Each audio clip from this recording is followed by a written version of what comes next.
Okay, this is Sam from TikTok. So there's a car for $7,000. I want to sell my car worth 12. Can you explain that? Um, well, who are you selling your car to? It's if you say it's worth 12, then all right. We only get offers to find out what our car is worth. We don't use algorithm sites because that's worthless. An algorithm site is a site like Kelly's Blue Book. You punch in your year, make, model, and in 3 seconds it tells you your vehicle's worth $12,000. Right now, we have companies that bid against each other. And what you want to do is you want to go on your computer, go to CarMax.com, go to Driveway.com, go to Carvana.com, go to AutoNation.com, go to Kelly's Blue Book Instant Cash Offer.com, and go to Car Gurus. All of them will connect you to somebody or some major buyer who pays cash for cars immediately. Literally, quick inspection, drop your check, and you're on to you literally, it's that simple. We are no longer at the mercy of private owners who are going to come by and look at our car and no one buy it and talk us down. There are extremely competitive buyers in the market that I've been telling people about since 2021 when we were cashing out. I was big on telling you guys during 2021 to 2023, during that whole pandemic run, cash out now, because the values of those vehicles will never see them again. So there are some people who cashed out, but that was also the beginning of showing people that you can sell to what is called institutional car buyers. And that is what stopped people from trading their cars. There are people who have learned from me, and maybe other people have mentioned this, that will never trade a car again because you're not getting the money that it's worth. So you go to those 6 companies, Sam, it should take you no more than 20 minutes. They're going to give you their best cash offers. And then you can sell to them and you can go buy something else. But what I want you to get in the habit of doing, everybody, is separating your transactions. What does that mean? Who you sell your car to is different than who you buy a car from. And you need to maximize each transaction. And you're never going to do that mixing all your transactions together, which is what most people do. They go into a dealer and they say, hey, I want to buy a car from you, and I want to trade my car into you, and I need a loan. 3 transactions. We don't do that. We separate them and we bid each one out using online tools. And that's how we get the prices we get. And that's how we pay less than everyone else. Okay. So the biggest thing, first thing, is go to those 6 websites: CarMax, Driveway, Carvana, KBB, Instant Cash Offer, AutoNation. And all of you who want to find out what your car is really worth, you go to these 6 websites, get your 6 offers, and then you'll find out what your car is really worth. We do not depend on any dealer to tell us what our car is worth at all. Okay? Shoot the next question up, Dolan. And you guys can continue to type your questions. We're bringing them in from all platforms. This is Terrell Taylor. By the way, everything that I'm talking to you guys about is out of my new digital book. It's called Cars from Home, 7 Steps to Saving Time, Money, and Avoiding Dealerships. Some of you may have it. If you have it, shout out to those who have it, and shout out to those who've used it to actually pay less than everyone else. And make sure I want you to be like Tiffany. Send me your deals. Send me your deals. When you get your cars, I want you to actually send me the results. Look, this is, oh no, that's not Tiffany. That's someone else who used the book. Look, used the book, got $175 a month less than her first quotes before she used the book. So send me, but you can get a copy of this book immediately for 75% off. It's normally $97. Go to my TikTok bio. You won't leave the broadcast, and you can have the entire blueprint. If you don't want to try to remember everything I'll be teaching you over the next hour, you can have the blueprint. You won't pay the 75. You'll get the 75% off. And we also have a comment pinned in the comment section for you guys on YouTube and on Facebook, and on Instagram. You go to my bio. So anyway, go get it, because it's only for 30 minutes. After the timer goes off, it's $97. It's still worth every penny. You can Google it. 5-star book. You can see all the people who rated it, all the people who's using it. This isn't a test. to do, but I want you to get it at 75% off. It's better to pay $24 than $97. Okay, Terrell Taylor.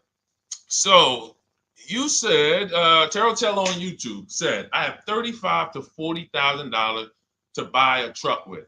Should I buy a used or a late model new, 2022 to 24? So whenever we're considering a late model used car, this is a model like Terrell said that is 1 to 2 years old. Let me tell you why I don't like shopping for those first. I like to shop for a new price first. Whenever you are buying 1 or 2 year old used vehicles, you have to realize something. How do dealers get used cars? Trade, or they get them off lease, they buy them. When you have not waited 3 years, you're not going to see a lot of used vehicles in that option because most people don't buy a vehicle and then trade it in 2 years. So you're not going to see a lot of 1 and 2 year old used vehicles. I don't like that because when there's not a lot of a vehicle, the people who have that vehicle get to set very high prices that we have nothing to compare it to. And that's a recipe for losing and overpaying. I've had people come to me who are looking like you, and what I say is, I say, okay, shop for a new one first. I'm gonna tell you why. When you shop for a new one first, you get to see what the market value is. So take Sean. I'm showing Sean. Some of you have seen Sean. He got an F-150 Lightning XLT, $73,000 vehicle. Using what we teach and getting bids from home, using the Cars from Home system, he saved $21,000 on a new one. That was his best offer. He got multiple offers because we always get at least 5. So his best offer, he saves $21,000. If he had gone to look for a 1 or 2 year old one of this, he would have never known that the new ones he can save $20,000 off of if he shops right.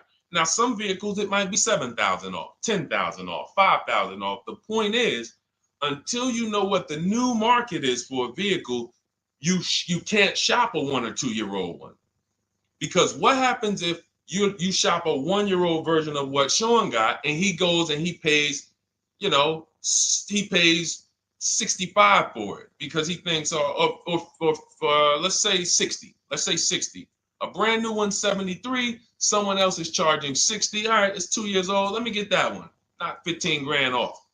Problem is, he just overpaid for a vehicle because he could have got a new one for less than he got that 1 or 2 year old one. That's why the recent shoppers, anytime you guys are shopping 1 or 2 year old, you have to shop new first to find out what the market is. Now, in my book, I have my strategies for shopping new online and shopping pre-owned. It's totally different. Pre-owned, you want to go to all the marketplaces. If a vehicle's not on a marketplace, y'all, don't shop. Don't look at it. What does that mean? You ever walk into a used car dealer and you see a used car, but there's no price on it? Type a $ if you've ever experienced this. If you've ever looked at a deal, you've been in a dealership, you see they have a used car, there's no price on it. Type a $ if you've experienced that. Okay, I see you, Terrell. Okay, perfect. I see you, Don Dickey. Okay, perfect. All right, we have enough people. All right, Makeover Forever Studios. I see you. Okay, Todd May, I see you. So this is a common thing. When you go and look at that vehicle, the most dangerous thing to do, I see you, Tony, is to negotiate on a car with no price because they can make the price up. When a car is on a marketplace like cars.com, carfax.com, carguru.com, carvana.com, carmax.com, these are all the marketplaces we shop for used cars at once. It's like a big round robin for us. This is how I want you to shop. Now you must be competitive or no one's coming. Now there's some people who try to pull a tactic. They'll list a car for 20. They have no intentions on selling it for 20.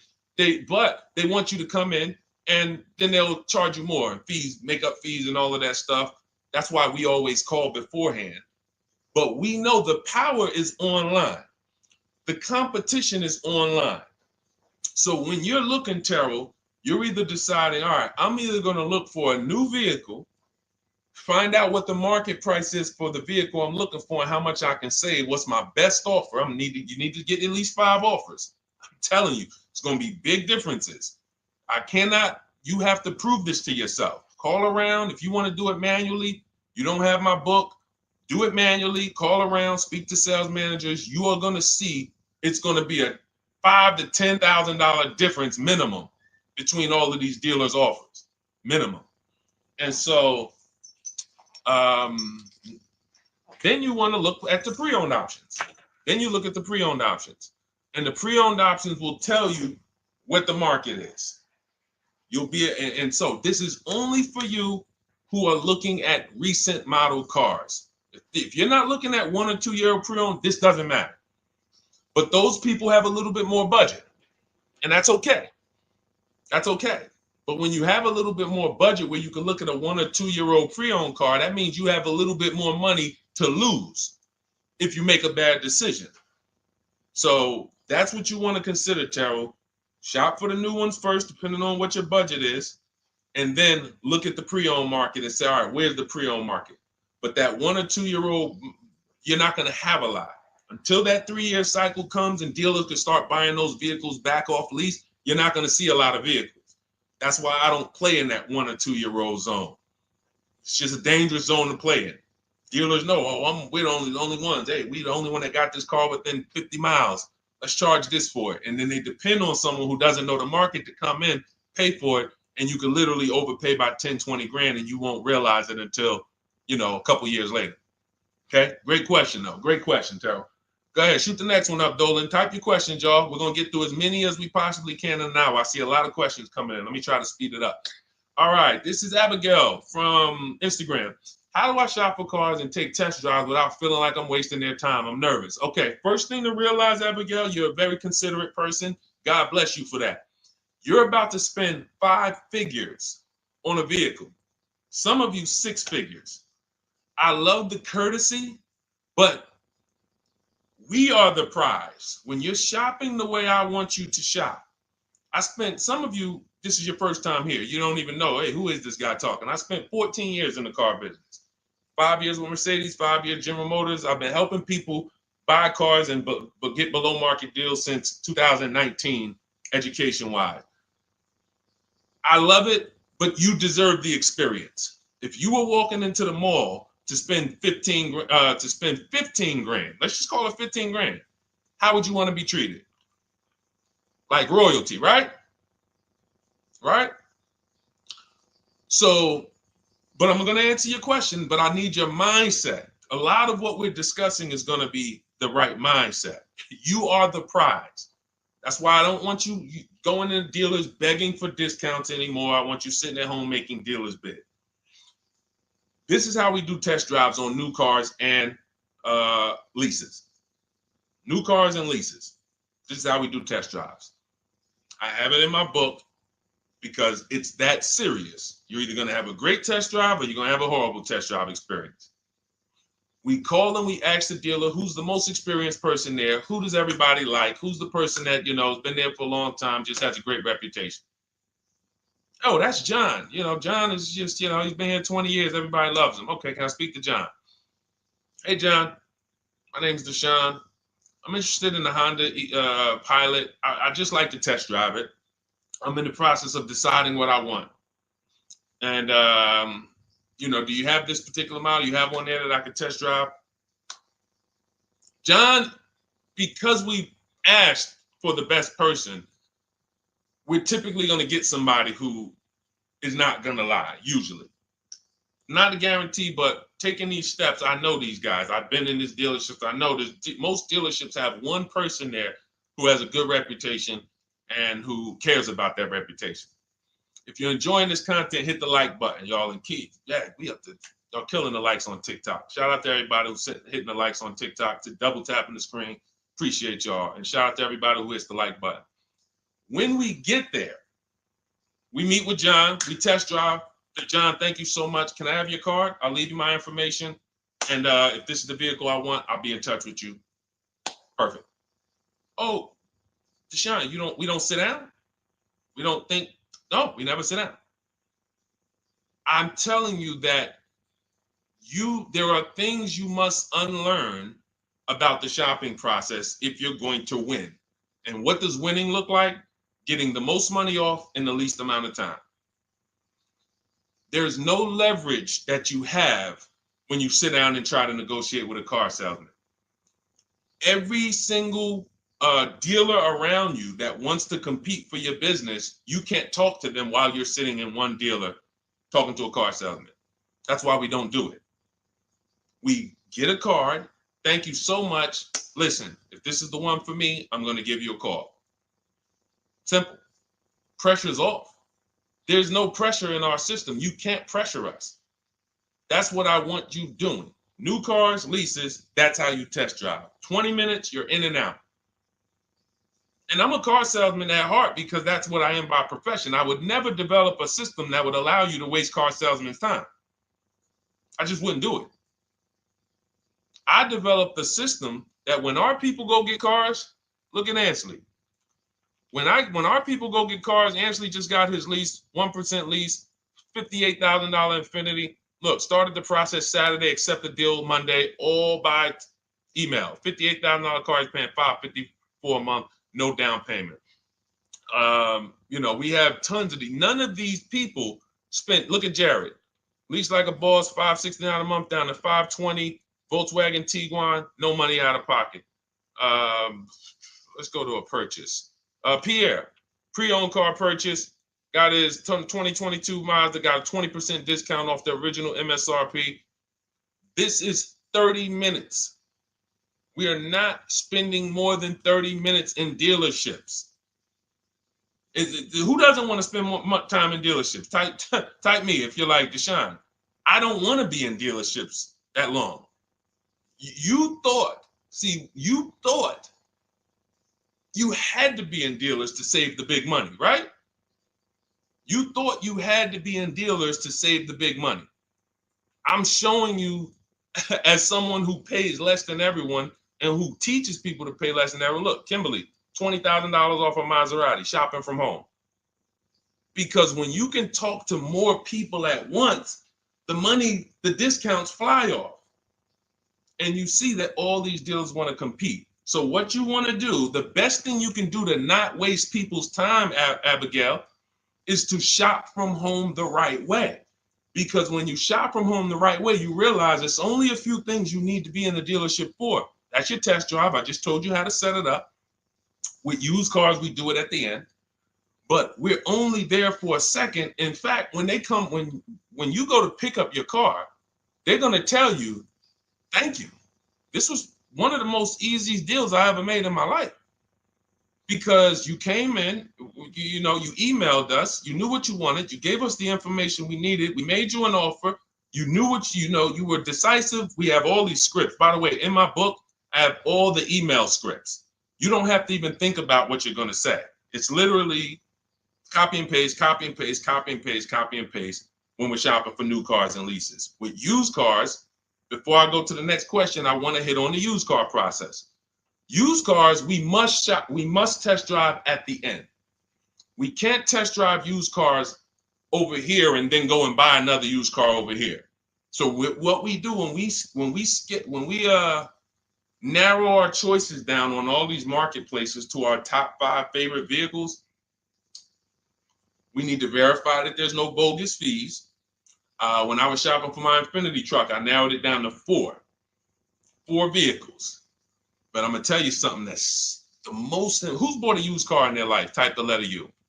I need you guys to program what I'm about to say into your brain cells for the rest of your life. Type the letter U if you bought a used car or if you plan on buying a used car one day. Type the letter U.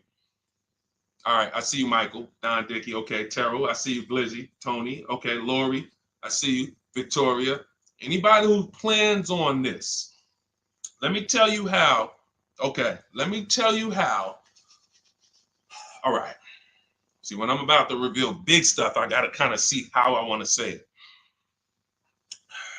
The marketplaces that we go to look at used cars on, They're never going to tell us what a great price is. And I'm going to tell you why. The only thing that matters, let's say we're looking at 4 white Honda Accords. 4, they're all white. These are the cars we want. We've narrowed it down. We're looking at 4. They all got similar miles, and they're asking price is $20,000. The marketplace is going to tell you what they think a good deal is based on algorithms. Based on all the vehicles listed on the market, this is a good deal. This is a bad deal. Here's what matters. How much was the original price of each vehicle? Why is this the only important thing? Because if we're looking at 4 white Honda Accords, but one of them was $35,000 when it was new, one of them was $39,000 when it was new, has a sport package, some special technology. One was $31,000 when it was new. One was $29,000 when it was new. What's the best value? What's the best value? You see how we clearly just went from, wow, all of these vehicles look the same, similar price, similar asking price. But once we found out, wait a minute, this one right here was $38,000 new. This one here has the cameras in it all around and the self-driving package, and it has the same asking price, or it's maybe $1,000 more. This is what I call the true value discount. The true value discount. And let me tell you why the marketplaces will never tell you this. Because if they advertise the true value discount, someone has to be at the bottom. In other words, when you're looking at Honda Accords, if you could go right to the true value, who's giving me the biggest discount off the original MSRP? That means the car at the bottom, they might be giving you no discount off the MSRP. We saw that during the pandemic. It was people selling, who remembers people selling Toyota Camrys, 3-year-old Toyota Camrys for the same price as they were when they were new? There was some deal, everyone wasn't. I know a couple dealers, I know a couple general managers who run dealerships who are ethical. And they said, look, I don't care what the market does. I can't sell a used vehicle for the same price it was when it was new. I'm not doing that. Because when that customer comes back in 3 years to deal with me, I'm going to have to help them again. And if I bury them in their car, then I'm not going to be able to help them. But there were plenty of people who was. The true value discount is all that matters, which means we have to know what the car was new. We have to find the Maroni label. We have to go on the Carfax. We have to go to where the window sticker is and get the original price. And then we'll clearly see, oh, that's the best used car. And no one else shops like that. No one else shops like that. If y'all get that, type dollar signs.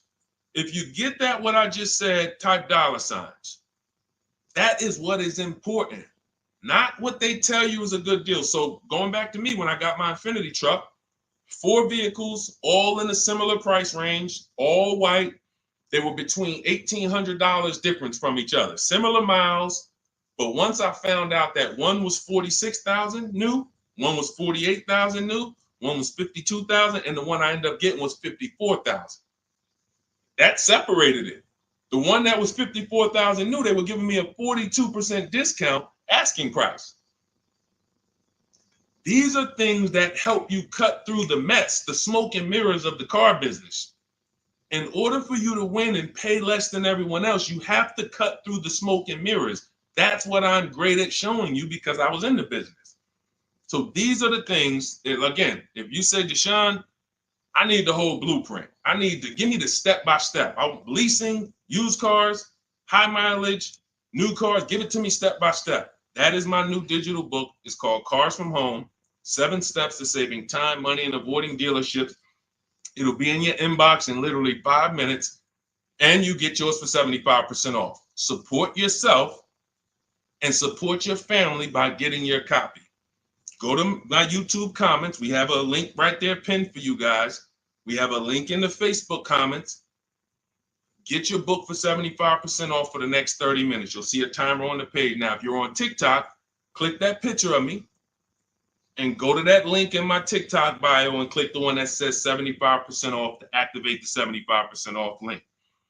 Get your book so that you never have to wonder about this. Now, we're going to continue, but I just know as we answer more questions, some of you are going to forget that. What we just went over in the last 10 minutes, this next question, you're going to forget all of that. All right? Now, Dennis Gamister from Instagram, on a lease agreement, does the deal use the MSRP or the discounted price? So when we're shopping for leases, this is what we do. We get all our offers this is how we construct our offers. If you've ever looked on these commercials and you saw, well, Deshone, when I look at leases, though, it seems like, one, they limit me on miles. And then I also see that they want a bunch of money up front. You are correct. But they only limit you on miles according to the miles you told them you were going to drive. They don't pick the miles for you. We select the miles. And what ends up happening is people will, because they typically don't know how to shop, they're negotiating. They'll say, all right, well, my payment's $400. That's my budget. I drive more than 10,000 miles a year, but I guess I'll just take the 10. Instead of paying $20 more to get 12, they'll take the 10, and then they'll say something like, if I go over, I'll just buy it. Horrible idea. Absolutely catastrophic idea. Or if I go over, they blame the lease. They literally will get the penalty, get the bill for the 6,000 extra miles that they used, and they're charging them 25 cents a mile now, and say, man, this is why I don't want to lease, because they limit me on my miles. No, they didn't. To save $20 a month, you pick the lower miles. You can customize leases up to 15,000 miles if you want, 18,000 miles. Look at Jen. Jen just got her lease on her Honda. Hold on, where's Jen's lease? She got an 18,000 mile a year lease. Now, the way we shop is 12,000 miles per year, only first month's payment due at signing, and we shop it taxes and fees in the payment. Jen, her best offer on her Honda CR-V hybrid, which is one of the most popular hybrid crossovers in the market, she got $512 a month, 12,000 miles. That's a 1.3 lease.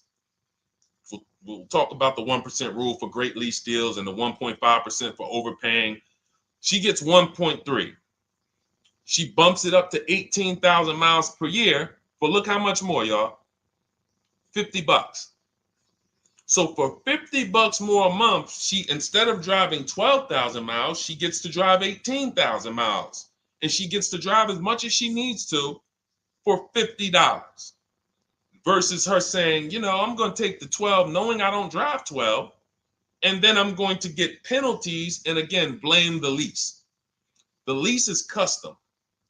And the first time I learned about high mileage leases was when I was working at Hyundai. I was a manager at Hyundai for a short period of time. It was a highway dealer. The guy ended up going to jail. It was typical, like, you know, I've worked in some dealers, some phenomenal dealers, but this one was like, if you ever could imagine the prototypical highway scam dealership, I mean, this was it. So I was only there for 6 weeks, but I was a manager, and what I saw was I was taking care of this guy's lease who was just finished with it. He had 72,000 miles on it, and I went out there and I said, wait, you leased this? 72,000 miles? He said, yeah, I always lease now. He said, I used to come in every time I bought a car, my negative equity was ridiculous, $15,000, $10,000. I had to keep writing these big checks. And I just said, you know, let me switch to leasing. A customer taught me about high mileage leasing. That's why when I say car salesmen aren't trained, they're not trained. We learn things by intuitiveness and curiosity, and you know, we're not trained on finance and insurance and leases versus buying, none of that. You know, so anyway, I said, wow. And so I looked at his payment. This guy is only paying like $175 more a month, not even, to drive 25,000 miles a year. So if a normal Hyundai lease was $299, he's paying $450, $475, and he's driving 25,000 miles a year. Boom, drops it off, Boom. No negative equity, none of the trash that most high mileage drivers are dealing with. So when we are shopping for a lease, we have to shop with our template. Whenever you're getting your lease quotes, it's 12,000 miles a year, first month's payment only due at signing, taxes and fees in the payment. Assume tier 1. That's what we blast out. In my book, I have something called the 25 to 5 strategy. We connect with 25 dealers online. You use my email scripts, copy and paste. We're going to get 5 offers. This will take you. You saw Ansley. He said, I started it Saturday. By Monday, I accepted a deal. This doesn't matter. This is a 24, 48-hour turnaround to start getting offers on these vehicles. Now, once we're looking at offers, we take the MSRP. We take the monthly payment. We divide it into the MSRP. So let's just say we're shopping for a vehicle. It's $40,000. One of our offers is $400 a month. $400 a month. No money due at signing, just $400. We drive off. We divide that into the MSRP, not the selling price, the MSRP. So now we divide that into 40,000. We can see and we multiply by 100. That's a 1% lease. The 1% lease rule has been around for the last 20, 30 years. If you could lease a vehicle and the offers is under 1% of the MSRP, it's a steal. Great value. Because a $40,000 vehicle with no money down to buy would cost probably $800 a month on a 5-year loan. So it's incredible value. It's a steal. You don't have to worry, am I overpaying? Nowhere near. You're still in the vehicle. And we have some people who shop from home using the car. If you're Deshone, do those deals really exist? If you're on YouTube or Facebook, you can see right now. Look, Greg got a 1% lease on his Kia EV6 Win, $527 a month, $56,000 vehicle. Look, Zafrina, $579 a month, $65,000 vehicle. Ansley, you saw Ansley's Infinity. Rosalie's Infinity truck. Right here. Look, it's paying $592 a month, $59,000 vehicle. 1% lease deals are out here when you know how to shop. Now, that's a steal. That doesn't mean that's the best. That doesn't mean, if I can't get a 1% deal. In order to get a 1% deal, you have to not just shop. You need major support from the manufacturer. The lease program has to be good. The rebates have to be good. The residual value have to be good. The money factor, which is the interest rate, have to be good. There's a lease program that no dealer can control. So when we get these offers, that's how we're judging them. Divide the monthly payment into the MSRP. In my book, I have a calculator that I created where we put all our offers into it, and then it spits out what we call counter offers. So we get 5 offers, 7 offers. We put them all into this calculator I created. Again, this is the best $24. If you get there for $24 before that 30-minute timer and you get your copy, it'll be the best $24 you ever spent. I hold myself accountable to that. You can Google the book and read the reviews. There's software that we created that that's how you're judging your leases. You're looking and you're comparing to the 1% rule. Now, when you get to 1.5%, we can't make those deals. We're paying too much for a vehicle that we're giving back. We have to see, there was no indicator before I created the 1.5% rule. As much as I love educating people on leases, the only people who should be leasing is if you're not keeping your cars 8 years. All of you long-term people who you keep your cars more than 8 years, don't think about leasing at all. You should be shopping for below market purchases. But if you're not keeping your cars 8 years, you're losing thousands of dollars not leasing cars. Depreciation is where you lose. Resale value is where you lose. So the 1% rule is what our anchor is, but 1.2 is great value. 1.3, great value. 1.4, good value. 1.5, good value. Anything over 1.5, now we're paying too much for a vehicle that we're giving back. So that's how we're judging. That's how we're judging and comparing our lease offers. And with the calculators that are in my book, you can literally do this in seconds. This stuff, these mathematical things that used to be complex, even hard for me to explain, when you're using the stuff in my book and you're seeing, wait, There's calculators I can do this. Boom, boom. Why don't these calculators exist on Google? Because anything that makes dealers compete, they're not going to make for you. They'll make stuff for you that allows you to see more and do this and make it easier and faster and connect to get a loan quick. But competition, any tools that create competition, they're not going to make those for you, because that's where the real money comes off when you make dealers compete. Okay, so you want your copy of Cars from Home, 7 Steps to Saving Time, Money, and Avoiding Dealerships. Click the picture of me on Instagram or TikTok. It's going to take you to my bio. You won't leave the broadcast. Click that link and then click the button that activates the 75% off, and you'll have 30 minutes. Once the timer goes to 0, the $97 price is what you have to pay if you want it. It's up to you, but $24 is much better than $97. $97 is still a great price. I have no doubt that you guys would write me, especially the more you use this. 1, 2 cars, 3 cars. You get 1 lease this year, a used car next year, a new car in about 4 years. And Deshone, what about when websites change? What about, this is an online system. Websites go out of business. Vroom went out of business. They were in my book. We used to get bids from them to sell cars to them. When we were shopping for used cars, they were in my multiple marketplace strategy. They went out of business. I went right into the master file, updated the 9,000 people that had a book. It was probably like 2,000, 3,000 at that particular time. And the next time people opened the book file, there was no room. That's why the book is digital. That's one of the reasons. You'll see the other reasons is I have scripts that I link you to. I have PDFs I link you to. Videos I link you to. I couldn't do this with a real physical book. So again, in the YouTube comments, in the Facebook comments, we have a link for you guys to get your book at 75% off for 30 minutes and use it. All right, Dolan, shoot the next one then, brother. Let's go. How old of a used car should a person buy? That's based on budget. I like to start with, when we open those marketplaces, Tony, you want to start with the most recent cars. The first thing you're doing when you open up the marketplaces, y'all, first of all, we're creating accounts. Out of all those marketplaces I named, 6 or 7 of them, we use 8. We use eBay Motors, we use Carfax.com, we use Cars.com, Autotrader.com, CarGurus.com, Carvana, CarMax, Driveway, and that's 8. 7 of those, or 6, allow us to create an account. Why is it important to create an account? So that every single new car that matches our criteria, as soon as it's listed, we get a notification.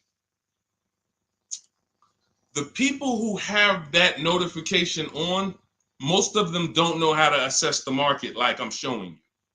So even if they get a notification that the car was just posted, they're not going to have the information to take advantage of it. They're going to hesitate. What we do is, the first thing we do after we create our account is we're now assessing the market. Where's the low prices? Where's the high prices? And I'll usually go 3 years back, sometimes 4 years back, and let's assess the market. Now, I have another calculator in the, matter of fact, let me show this to you guys. I have another calculator. It's called the Perfect Budget Calculator. The Perfect Budget Calculator. What this does, you guys can't see this on YouTube, but you can see it on you can't see this on TikTok. But if you go over to YouTube, Facebook, or Instagram, you'll be able to see what I'm sharing right now. Now, what often happens is, let me share this. Hang on. Boom. Okay. So now what often happens is, a lot of you will say, I could put down $2,000, but, if I don't have to, then I won't. Or, if you get a car and you pay $15,000, if you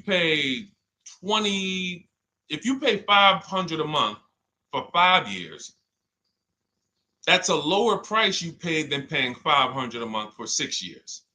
So ways to manipulate our budget is to shop within our budget for a shorter loan. This is all stuff where I said, okay, people don't know they need to be doing this. So let's make a tool that does it for them.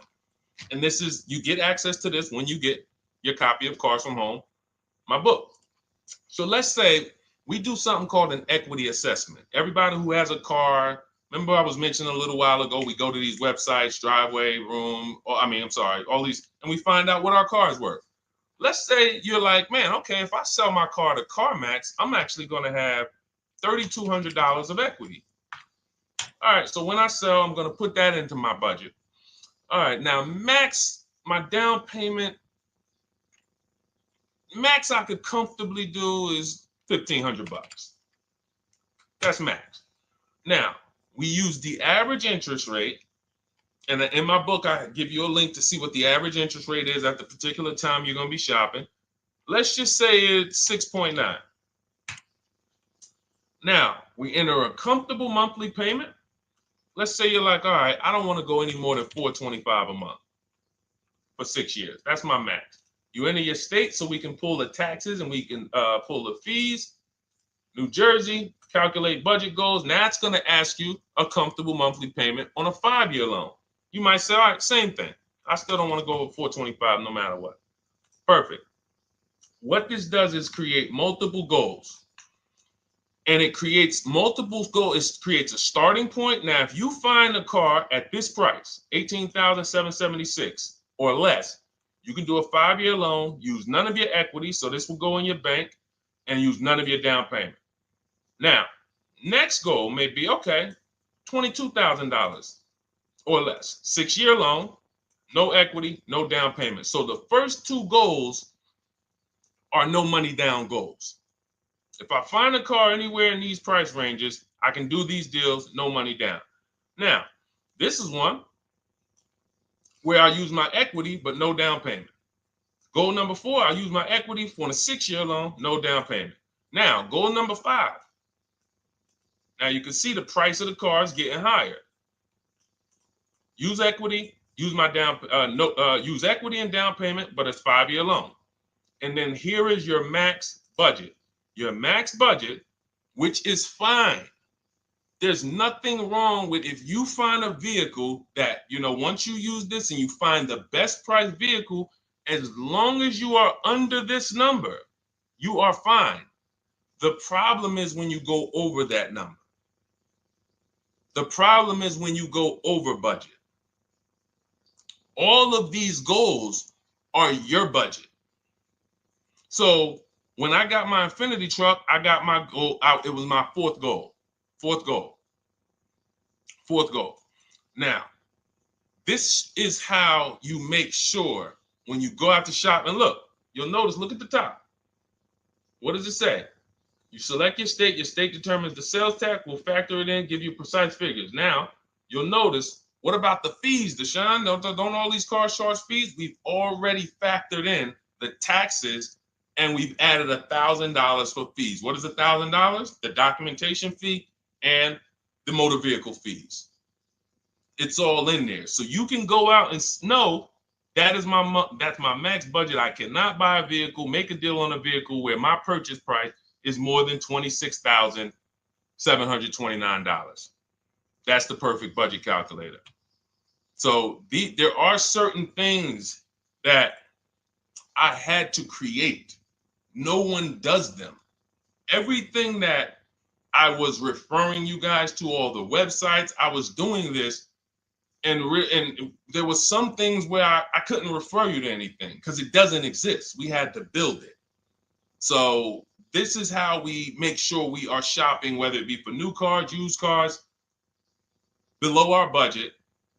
And that's not how you make, but here's the thing. I need you, before we go to the next question, I need you to understand something. That doesn't make sure you pay below market price. You have to combine this with getting bids, because you can be within your budget and pay over market value. There's 3 types of prices you can pay for a car, whether it's a new car, used car, or lease. Did you pay market value? That's what everyone's paying. Average. Did you pay over market value?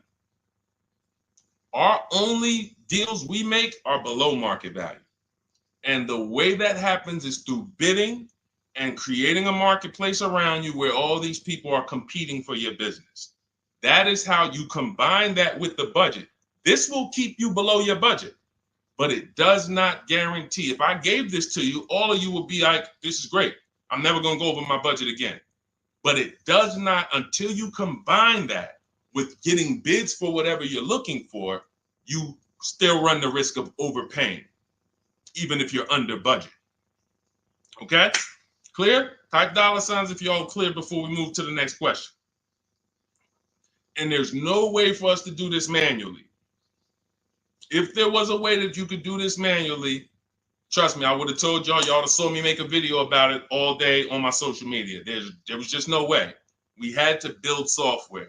And you know, in my book, you guys will have access to at least 5 calculators for counter offers for new cars, true value discounts when you put the new price you put the original new price of the used car deal,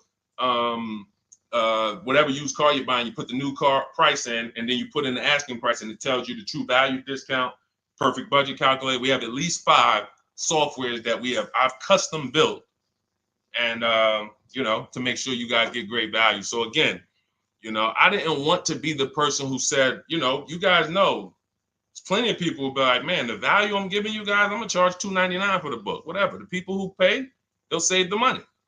And the people who pay, there'll be some people, because some people are gonna pay, they just see value. Poor people look at cost. Wealthy people look at value.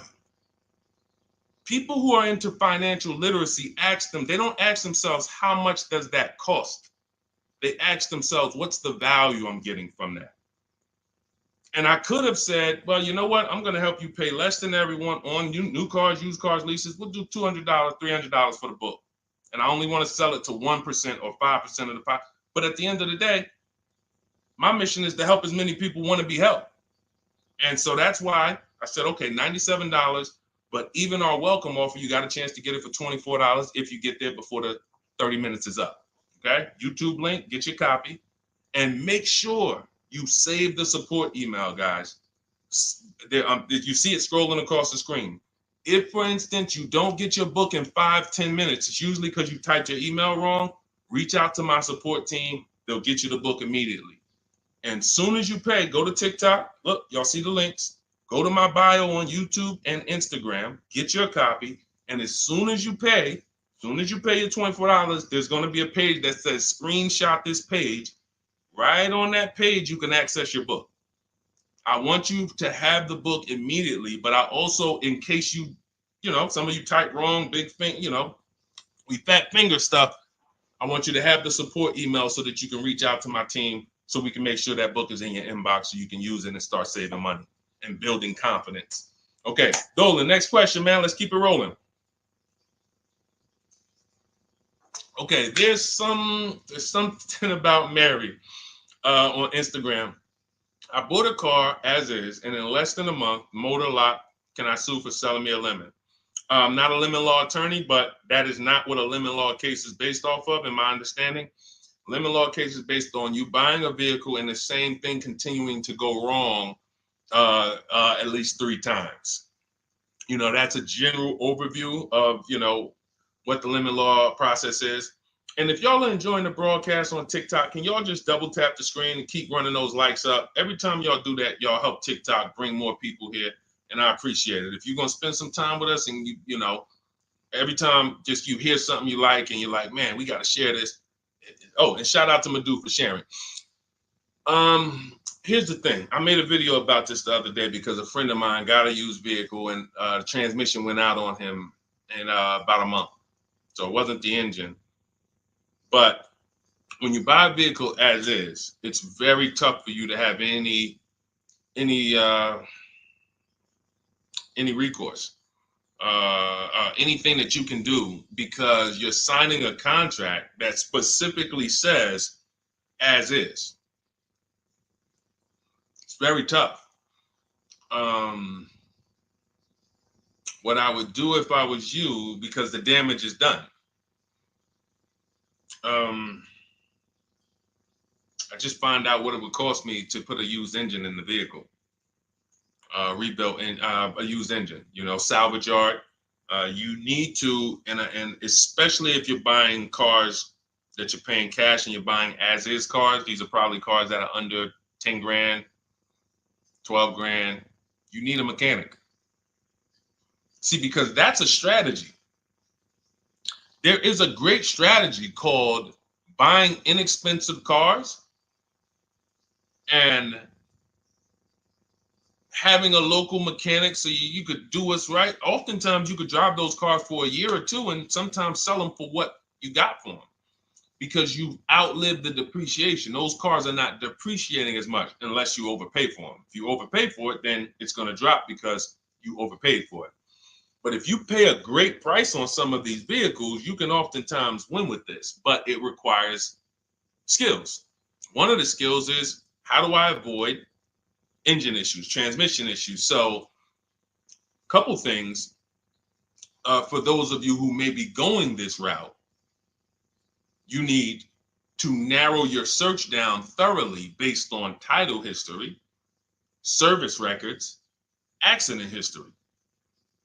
That oftentimes you'll see, if I typed in right now 2018 Subaru Outback longevity.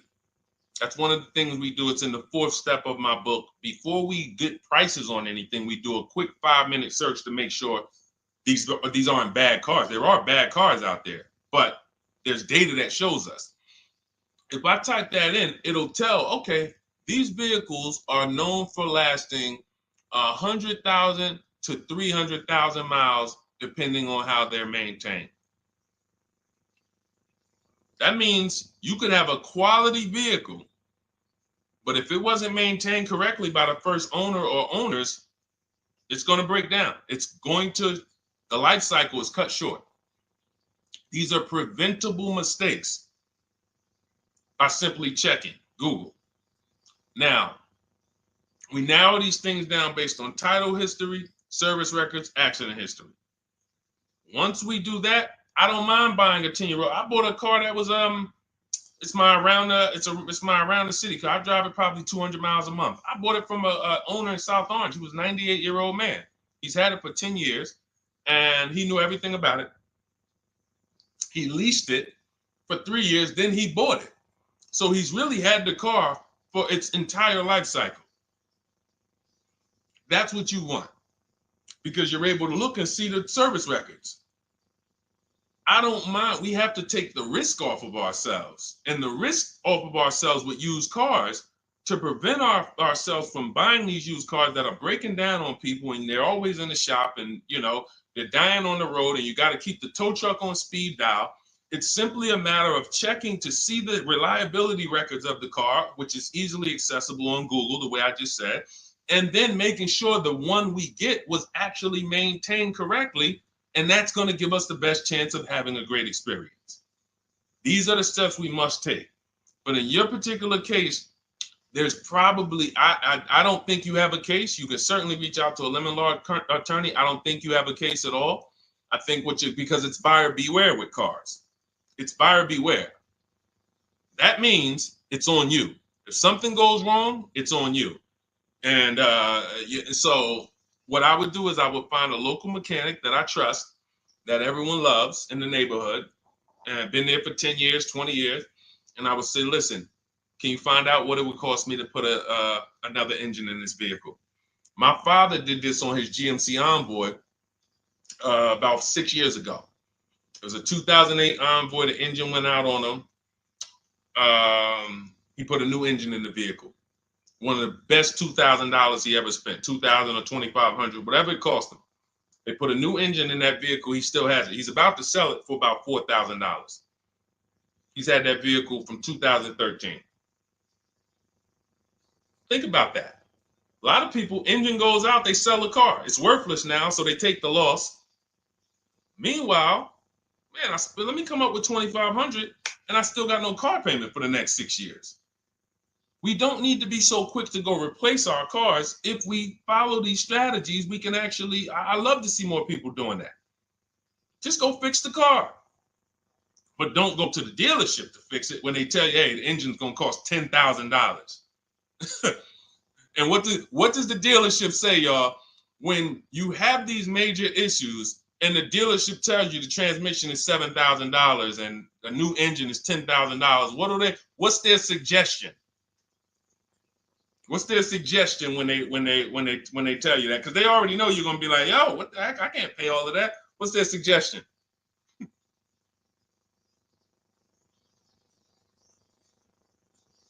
Let's see, let me give y'all some time to type. I just want y'all to know, like, this is how the system works. So I know somebody, look, thank you, Jay June. Trade it in. Thank you. You see how we can, oh, look, NY Anderson, buy a new one. So what they do is, exactly, Victoria, they're going to suggest a new vehicle. So if we know, now watch this, as your vehicle is worthless, you don't have any opportunity to put it on a competitive market to see, well, how much would somebody pay for that? They've already assessed the value and they want to structure your deal, have you take that major loss for that engine. They're going to put the engine in for a lot less than that and they're going to resell it, and now they sold you another car. When you could have just literally went to a mechanic, got a rebuilt or got a used engine, put in that vehicle, cost you $2,500, maybe $2,000, and literally you're on the road for another couple years with no car payment, keeping money in your household versus now I'm in another $400 a month payment. Okay? This is what it's about. And if you're like Deshone, well, I don't want to keep a car that long. We talked about you earlier. You shouldn't be buying cars. Because the keepers on here who keep cars 8 years, 10 years, who has a car they've had in their driveway for more than 8 years? Type the number of years. I want to explain something we're going to help a couple people learn a lesson here about themselves, because they're going to be like, they're going to realize they're not keepers. Look, look, we need to show people, because some people think, oh, I keep my cars a long time. I keep them about 6-7 years. We need to show that that's not a long time in the world of cars and depreciation. So Michael, 15 years. Michael got a car that he's had for 15 years. Let's go. Type the number of years you've had it if it's more than 8. Look, Vancia, 11 years. Let's see. See, a lot of people don't keep their cars. Look, NY Anderson said, I drove my last car 14 years. All right, Connie, 15 years. She has a 2004 Chevrolet. Tony on Facebook, 2006. Now, watch this, y'all. If you ask me, Deshone, what's the way to get the most money out of a vehicle? It's to do what they're doing. Tanaya, 9 years. No, Renata, not less than 8. Not less than 8. We're trying to put you into a different we're trying to help you see the category you should be in. Look, 9 years. Donna, 15 years. What's so important for y'all to see about these people is that they have beat depreciation, and that means whatever their vehicles are worth today, a year from now, they're going to be worth about the same. If their vehicles are worth $4,000 today, a year from now, they'll be able to still sell it for about $4,000. But the thing is, they're trying to get the most money out of it because the cost of replacement is expensive compared to what they're doing. No matter how much they got to pay to keep those vehicles on the road every year, a little couple $100, maintenance, whatever, it's nothing compared to going and getting a new car and bringing hundreds of dollars a month or thousands of dollars in the form of cash out of our household. And everyone's not going to do that, and that's okay. You should not be buying cars. You should be shopping for below market leases, because again, there's 2 ways to save money. Do what the keepers do. You just saw all the keepers. We shouted out all of them. And the other way is to go in and not tie money up in the vehicles in the first place. When you look at somebody like Danielle, she's driving a $44,000 Audi, 2024 Audi A3. That vehicle is $800 a month to buy, no money down. $800 a month for 5 years, maybe $700 a month for 6 years. She's paying $550 a month. She didn't tie up the money in the first place. That's the name of the game with leasing. Bonita on her Telluride. This is also to show you it doesn't matter what the market does. The market could be up or down. We're going to pay less than everyone. This is Bonita.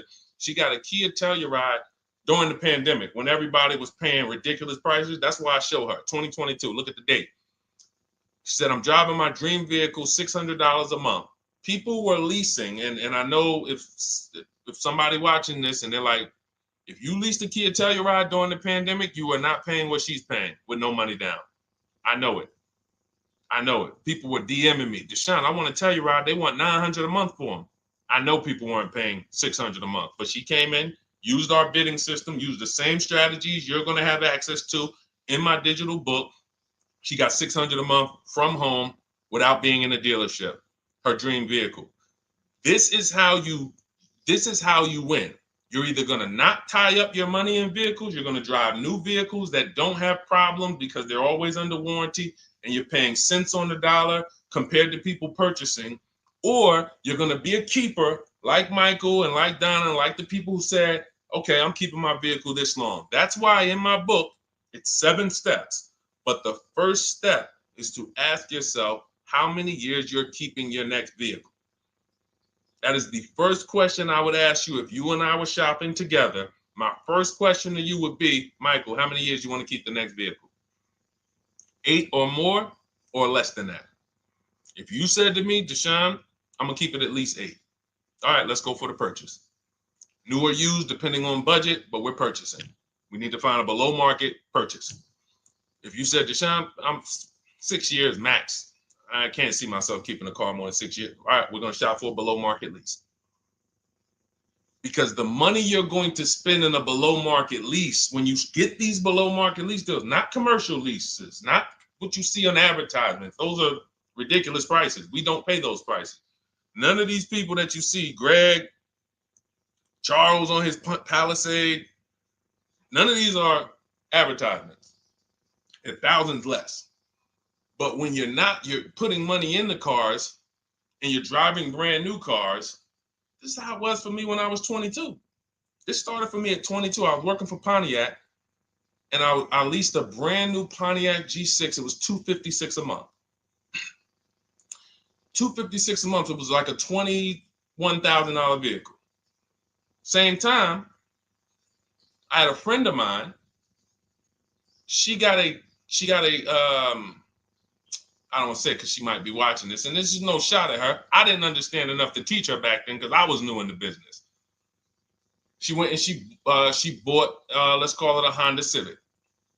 Now my car was bigger because the G6 was a mid-sized vehicle. The Honda Civic is a compact vehicle, but she bought it. $20,000 vehicle, 22, whatever it was at the time, paying almost $500 a month. Like that's a $500 payment. That's what it is. So my young household, I got a newborn daughter. I got a new car I'm paying $256 a month for. Same time, it's got families around me. They're in their 20s, but they're paying $500 a month. This is what showed me, wait, something's going on. And I never stopped. I bought a used car at that time. But since I've had 4 Infiniti leases, I've had a Jeep Grand Cherokee lease, and people always think, D, you must be paying ridiculous money. I see you get new cars every 3 years, but they don't. I'm driving $40,000 cars, $45,000 vehicles. I never paid over $400 a month. Not one of my lease payments was ever. I remember I got this Jeep Grand Cherokee, and it was a $35,000 Jeep Grand Cherokee Laredo, 2018. When I got my offers, the best offer was $330 a month. 12,000 miles per year. And that's what I was driving. If I was driving 15, I would have bumped it up to 15,000 miles per year. I got $330 a month. I went in there and I gave them $330 for that Jeep Grand Cherokee and I drove off. $35,000 vehicle. This is what I'm telling you guys. This is what is called deal structure. If your deal is not on the right foundation, if you buy, but you should have leased, you're overpaying by thousands and thousands of dollars. And you're going to have subpar vehicles with that run out of warranty, and you're going to have the same payment. You're going to have higher payments. I need you out of these 2 categories. I need you in one of these 2 categories. I'm either going to keep my vehicle long enough to beat depreciation, 8 years or more, or I'm shopping for a below market lease. I'm not going to be stuck in the middle no more, buying vehicles and then selling them while they still have a loan on them, negative equity and all of this stuff. This is paramount. Okay, the buying versus leasing thing, I need most of you to put this to bed today. And I think I'm one of the only people that goes into buying versus leasing by the numbers.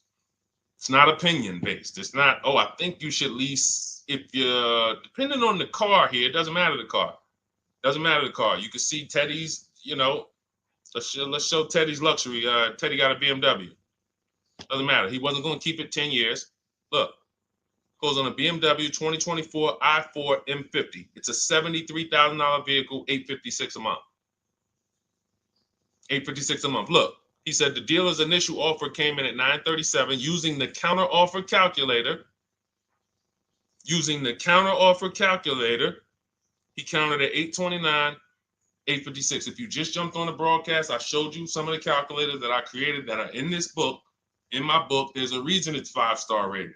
There's a reason, people, that you can go read what your peers say about that book. Get your copy for 75% off. It's in my TikTok bio. Click that picture of me. Click the link. Same thing on Instagram. Go to my bio. Click the link, and you'll see a button that activates the 75% off book. And if you're on YouTube or Facebook, it's in the comments section. 30 minutes only. Get your book so you can have access to all of this. Unless you just have an incredible memory and you can remember everything we talked about over the stream, but none of you can. I know none of you can. That's why, I mean, I couldn't even do it. It's just too much. We're talking about used car strategies, new car strategies, lease strategies. You guys, you're not gonna remember all of that. But anyway, let's go. All right, I think we got time for a few more. Go ahead, Dolan, keep it rolling. Make sure you guys screenshot the support page. As soon as you pay for your book, the book is on the thank you page. Remember that. I don't want you, I send you the book 2 ways. As soon as you pay, it says access your link below, open it. You can click it and save it right to your phone or computer right then and there. If you do not save it right then and there, make sure you screenshot the support page or use the support email that's scrolling through the screen. This is not for questions. Do not send me general car questions here. I don't answer questions by email. That is strictly for those of you who have your book and you're like, or you paid for the book and you're like, okay, where is it? It's usually because the email was wrong. That's okay. Hit that support email so that my team could send you the link out so that you can have your book today and start digging into it and using it. Even if you're not shopping right now, you can still map a plan out. Go ahead, Dolan, shoot the next question up.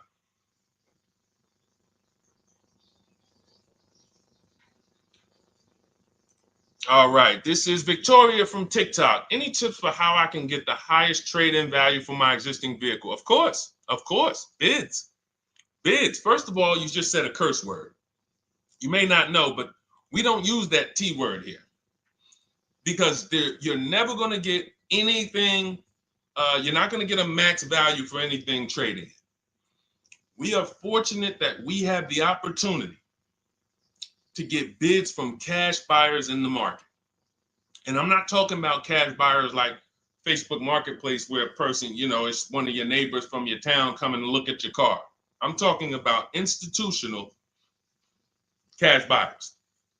People who cut a check instantly and, they do an inspection. That Jeep Grand Cherokee I sold to CarMax, they were the highest bidder 3 years ago during the pandemic.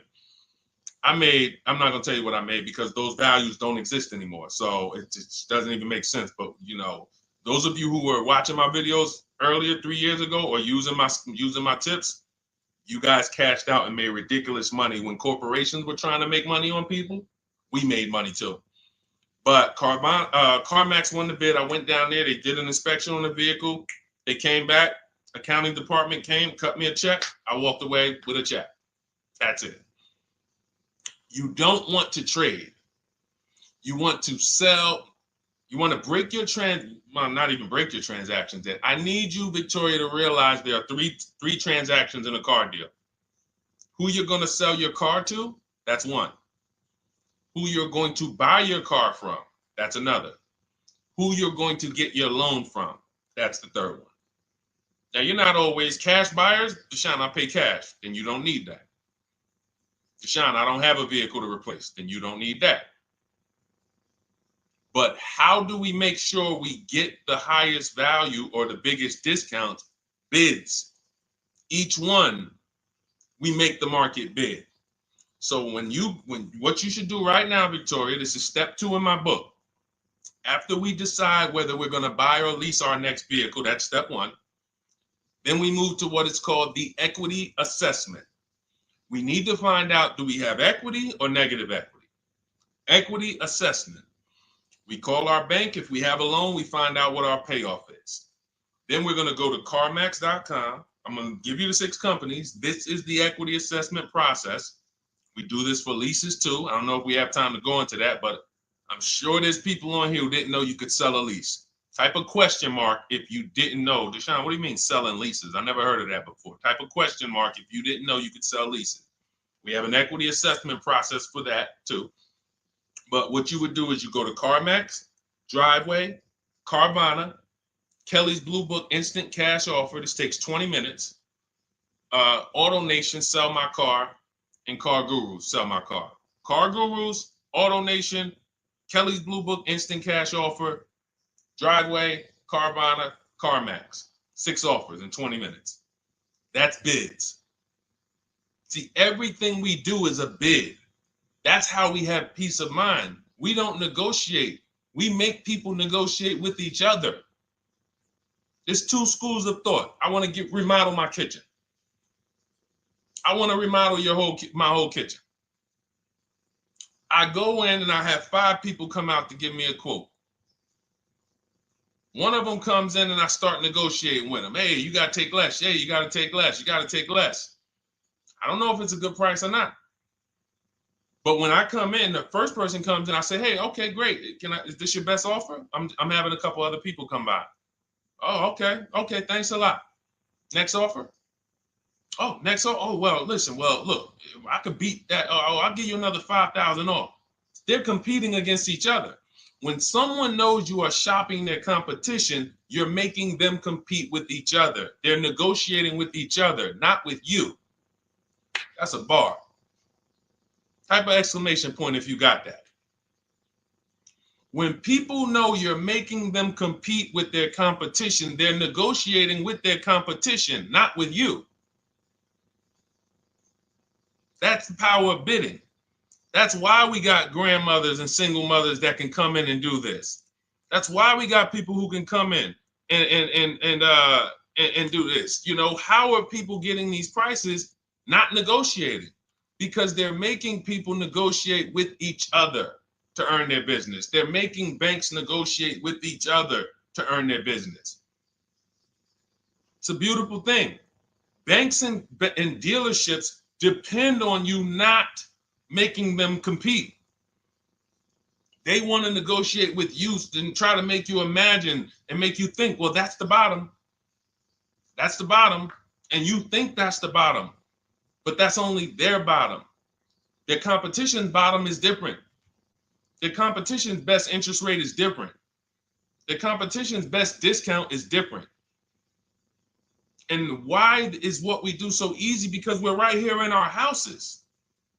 That's why our entire system, our company, my book, our mindset is called Cars from Home. Cars from Home. It encompasses everything we do. Cars from Home. So that's what you do, Victoria. First thing you do is you go to those 6 websites, get your 6 cash offers, and that's going to be higher than any dealer you would ever consider trading the car to. Guaranteed. And this also allows us to eliminate the fake emails we get. All of this stuff is computer generated. I know you guys get these emails. Hey, Deuce, great news. We need your 2016 Kia Optima. We have a customer looking for it. We'll pay you $2,000 over MSRP. Who's gotten those emails? We'll pay you $2,000 over Kelly's Blue Book. Who's gotten those emails? Deuce, the list is CarMax, Carvana, KBB Instant Cash Offer, Driveway, Auto Nation, and car gurus. Car gurus. That's step 2 in my book, the equity assessment process. This is stuff we do before we start shopping. Decide whether we buy or lease is step 1. That's going to put our deal on the right foundation. Step 2 is the equity assessment. Everything we do is a path. It's a clear, easy path.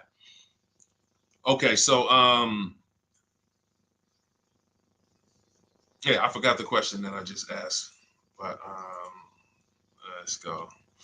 I could already tell. See, I could tell when I'm winding down because y'all could tell stuff will start blurring to me. That's why I'm like, see, and if that happens to me, I know it happens to you. Like that's why I'm like, listen, grab your copy of Cars from Home. It's a digital book. You'll have it in your inbox in minutes. It's continued updates. I probably updated that book 5 times since we originally launched it. Added calculators to it. Those weren't in it originally. I've added the calculators. I'm committed to making stuff better without being like imagine this. Oh, well, you bought volume 1 of Cars from Home, but I just put a new tool in, guys.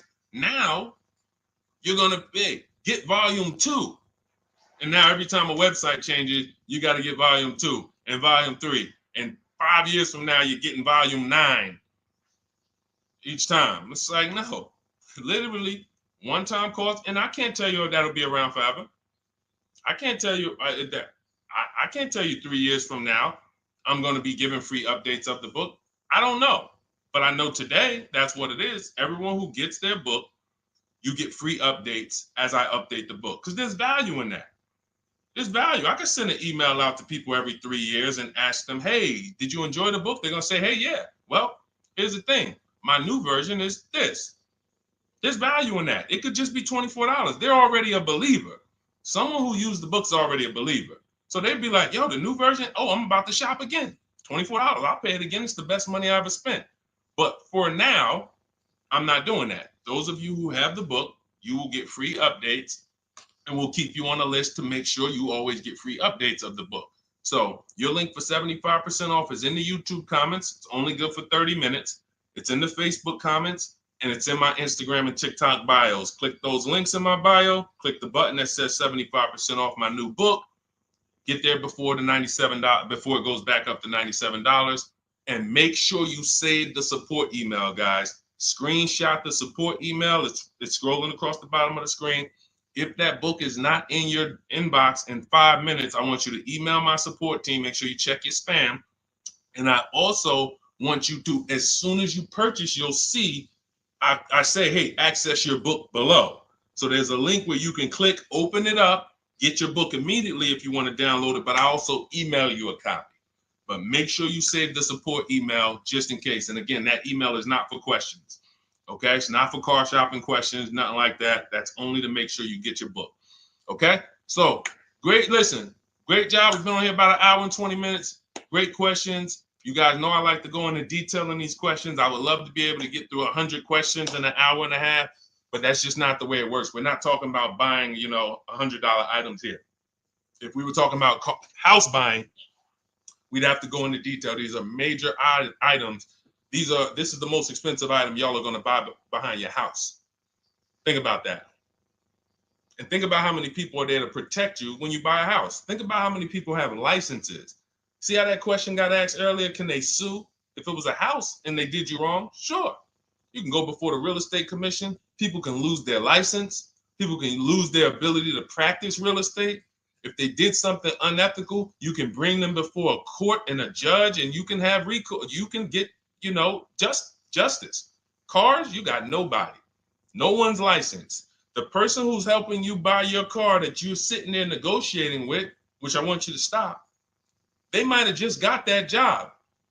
And they didn't get that job because they're a finance expert and they're someone who understands how to help you, because they're not going to ever make you compete against. They're never going to put you in a position where you can make them compete. They'll say, hey, let's negotiate. But here's the thing. That person just got a job because, you know how many people walked in a dealership with a good smile and a good personality? 2 weeks later, they're selling cars. These are the people that are helping you. They're not licensed. They didn't go through school. They didn't go through ethics training. They didn't go through any of this stuff that realtors and brokers have to go through to help you buy houses. So when you get your car, it is on you. That's why you want me working with you. You want my blueprint. You're not by yourself. You're watching my videos. Once you get my book, you can stop watching my social media videos. I don't want you watching my social media videos if you have my book. It's just going to confuse you, because what my social media videos do is warn you what not to do. That's what my social media videos do. Don't do this. The worst thing you could do is this. The worst thing you could do is this. Don't do this. My book is teaching you what to do. It's telling you what to do. It's not an education book. It's a do this first. Step 1, do this, do this, do this. Step 7, hey, congratulations. We're taking delivery. We're not focused on that. So once you get my book, you don't have to watch my social media videos ever again. And I want to say that because a lot of people will get the book and still be watching them and trying to piece it together. You got my blueprint. You don't need those videos anymore. Okay? So always a pleasure, y'all. God bless you. To those of you who have your book, make sure you email me when you pick up your cars, send me all the details. Deshone, check this out. This is what I got. This is what I paid, so that we can bring you guys into the stream and continue to tell everybody about you. So about the results. All right. God bless y'all. I will see y'all on the next stream. Always a pleasure.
All right, hang on. Welcome to Car Shopping Questions and Answers. We are going to be going deep on all your car shopping questions. No question is off limits. And if you don't know me, my name is Deshone the Auto Advisor. We're already up and running on TikTok. We got our first couple questions about to come in, but I need to get back on Facebook because we have to start Facebook, YouTube, and Instagram at the same time, or it's not going to work. So let me it's all good. Stay right there. And I want you guys to start typing your questions. We'll be here for a powerful hour, and I'm just going to go through as many questions as I can in an hour. And we're going to be talking inside stuff. I don't hold back. Some of you know who've been on the stream with me. I do not hold back when it comes to questions and what we do here. So let's just go on Facebook. All right. Hang on. Let me throw the link up. Perfect. Yeah. All right. Okay. We're good to go. Dolan, you can bring the first question in. And let me give a new. Welcome, Facebook. We're on 4 platforms right now going live for car shopping questions and answers. Type your questions in below, and we're going to make sure we get to them. All right.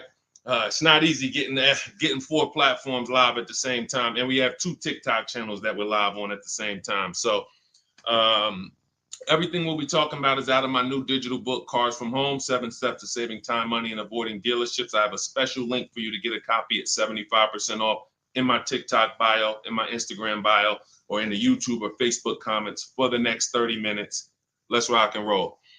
All right. First question comes from Scott on TikTok. I'm trying to buy a new pickup truck in New Jersey. Not sure how to do it. Well, the first thing we want to do is decide whether we're going to buy or lease. If you're keeping this truck longer than 8 years, then you should be buying. Once you decide whether you're going to buy or lease, and that's how you're going to avoid depreciation. Like, you could save a ton of money on this truck, but if you trade that truck in 3 years, 4 years, you're going to lose a lot, and you're going to just be buried because you're losing too much over the first 5 to 7 years of the truck's life cycle. So if you're like Deshone, I'm keeping it more than 8 years, no need for me to think about leasing, all good. Now we're going to move to what we call the equity assessment. Do you have any vehicle that you own right now that you need to replace? Because there's a word that we don't use here. Some of you know who've been on the stream with us for a while. What's the word we do not use? Starts with a T. There's a word here. See, so, and I'm moving you through this process. So Scott, I want you to see this is a process. It's not a, we don't wing it here. So there's a word we don't use. You already decide whether you're going to buy or lease. Let's see. Does anybody know? We might have a lot of new people on here today. Thank you, Brenda. Trade in. Brenda got it. We don't trade in vehicles because, again, when we start talking about getting all the money on our car deals, we got to realize something. We got to get all the money from each transaction. That means the car we have right now, if we don't get the most money for that, we lost money. The loan we may be getting, if we don't get the lowest interest rate, we lost money.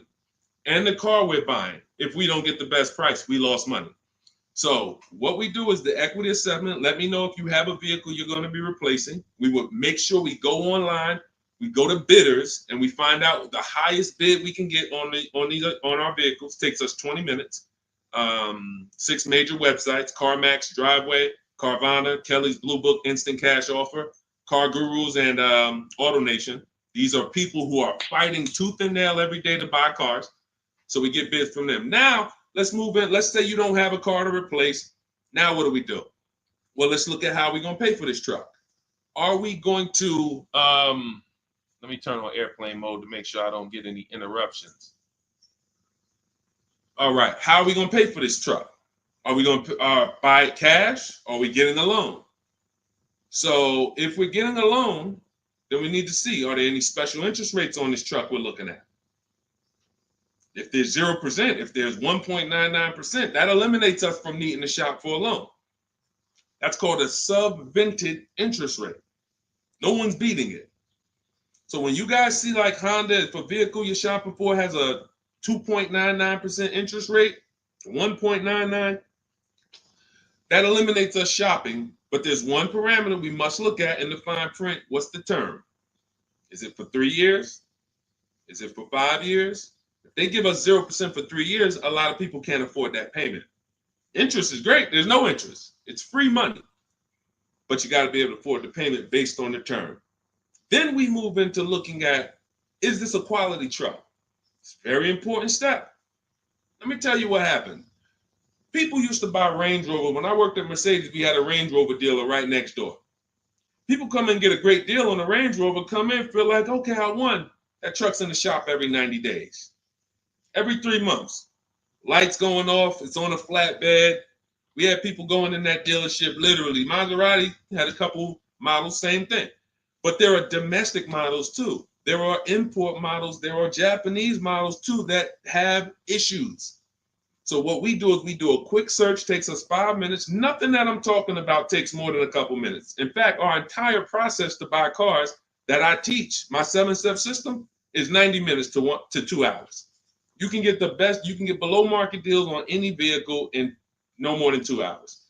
So, but we can't get a below market deal and then find out we bought a bad vehicle. That means we lost. So whatever truck you're looking at, you would type that truck into Google and you would type, for example, 2024 Chevy Silverado, and you would type in initial quality. Initial quality, guys, is going to tell us what the data says about the vehicle in its first 90 days. That's initial quality reports. That means when people get it, all the owners, the thousands of owners that are buying this vehicle, what are they saying in the first 90 days? Are they saying the electric, are they saying it's hard to manage? It's too complex. There's issues. Initial quality we look at and we skim Google to see if we see any red flag articles. Then we switch initial quality to reliability. Reliability is what are people saying in the first 3 years? Does this vehicle have a history in the first 3 years of having issues? Maserati owners who was buying these Ghiblis and buying things back in the day, the Quattroportes that were having issues, they would have saw that. and they would have made a decision not to buy those vehicles. These things, this 5-minute exercise prevents you from nightmare ownership experiences. Paying less than everyone is one part of this deal, guys, of what I want you to get. That's one part of it. Getting a quality vehicle is the other side. And you can't have one without the other. Great price, not a quality vehicle, we lost. Quality vehicle, we paid market value or above market value, we lost. So we need to get both. So then once we find out, okay, the vehicle I'm looking for, it has great marks, there's no red flags, now we move into getting offers. And very simple, we get offers right from home. That's why everything I teach is called Cars from Home. Cars from Home. It's a mindset and it's also a process. We sit down here and we contact dealers online. I have something in my book called the 25 to 5 strategy. That means we're connecting with 25 dealers in 20 minutes and we're going to get 5 offers. It is important that you must get 5 offers because 4 of them are going to be overpriced.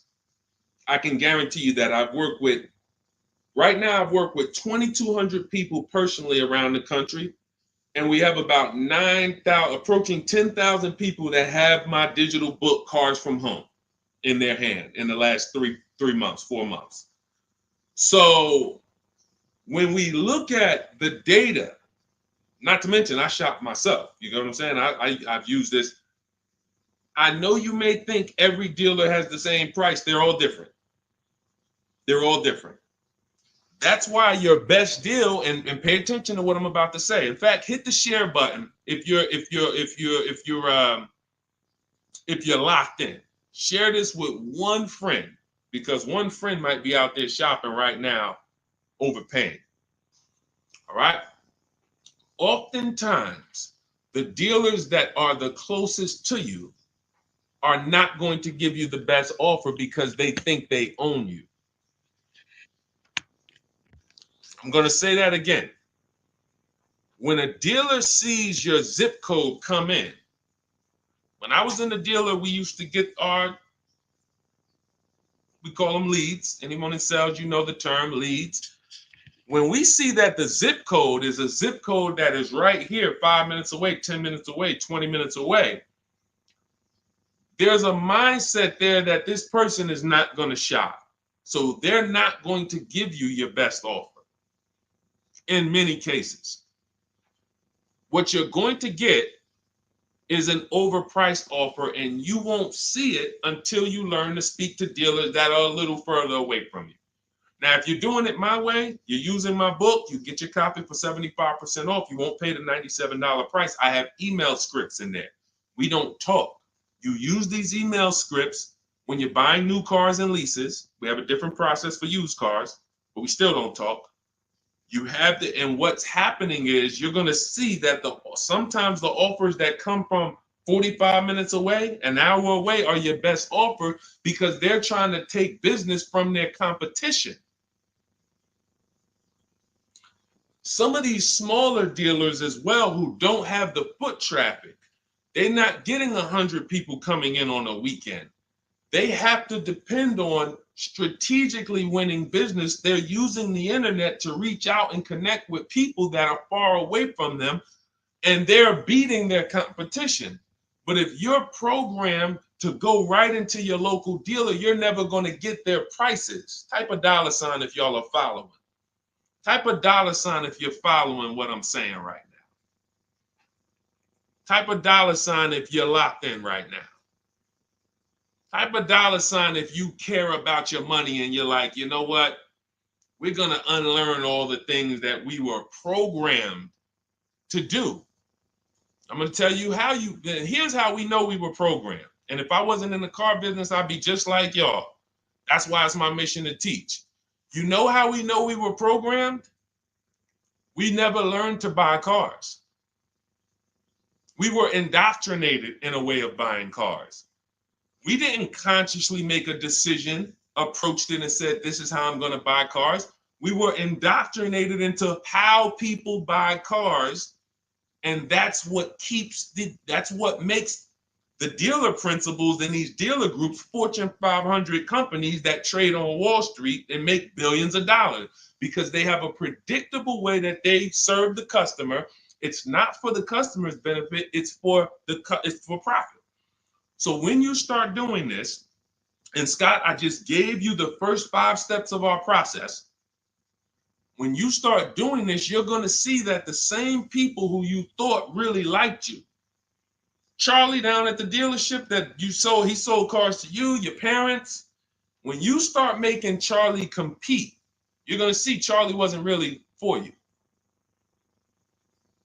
You're going to see that. The same person who, man, we always bought cars from him, but when you start making them compete, things change.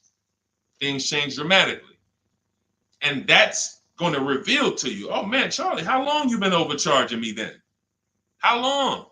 See, because one dealer's best offer is not another dealer's best offer. So it's not like Charlie's lying. When he says to you, hey, listen, Ashley, listen, Miss Whittington, I can't do any better than this. This is our best offer. He may not be lying, especially, you shouldn't be there, but we do this, we never talk numbers in a dealership. But once they say that's our best offer, that's their best offer. When you hear from another dealer online, it's a different best offer. Another dealer online, it's a different best offer. And then you start saying to yourself, okay, I just need to find a dealer whose best offer is the lowest among everybody. But we can't stick with one dealer because you'll never see how much you're overpaying by dealing with one dealer. So that's the process, Scott. That's the start. If you embrace that mindset, you're going to win every time. My 2 favorite words are multiple offers. You want to protect yourself from overpaying on anything. I don't care if you're getting your house renovated, multiple offers. Those of you who's not a good negotiator. Before we go to the next question, because I see we got a lot more questions coming and keep typing them, and Dolan's going to pull in the next one. Before we go to the next question, who's not a good negotiator? Type me. Not a good negotiator. I know we got some negotiators on here. We got a good amount of people, but who's not? You just don't like it. You're either not good at it. You don't like confrontation. It's just not your thing. Who'll be honest and let us know. It's not your thing. Okay, I see you, Brenda. Okay. All right. I see you, Tony. Okay. I see you. Let's go. Okay, we got a bunch of negotiators. Okay, I see you, Michelle. Okay, they're coming in now. Okay. Multiple offers is you never have to be a great negotiator. If you embrace multiple offers, you never need to be a great negotiator, because what happens when you start getting multiple offers, you're not negotiating with the person trying to sell you something. You're making them negotiate with the other people trying to sell you stuff. Big difference. When you negotiate one-to-one, you're negotiating with a person. When you make other people get bids and you get multiple offers, now those people are negotiating with each other to win your business. That's how we have deals. That's how we have people like Danielle here, who she got her Audi. She's paying a ridiculously low payment, $550 a month, $44,000 vehicle, no money down. That's how somebody like Sean saves 20 grand off of his F-150 Lightning here. Wrote me in. Now pay attention. Pay attention to what I'm about to tell you about Sean's deal. What's so important is he saved 20 grand, 21,000 off his new F-150 Lightning. But here's the big thing. When I asked him about the deal, I want to find his post. He said to me, no other dealer, I want you to see this. He has shopped locally. Where are we? I think this is it. Okay, hang on. Okay, I'll tell you what he said. He had to go 150 miles out to get that deal. He had to go 150 miles out to get that deal. So what you're going to see from most people who learn from me, and you'll be this way too, you're driving an hour to pick up your vehicle, but it's a great drive because you know the money you saved.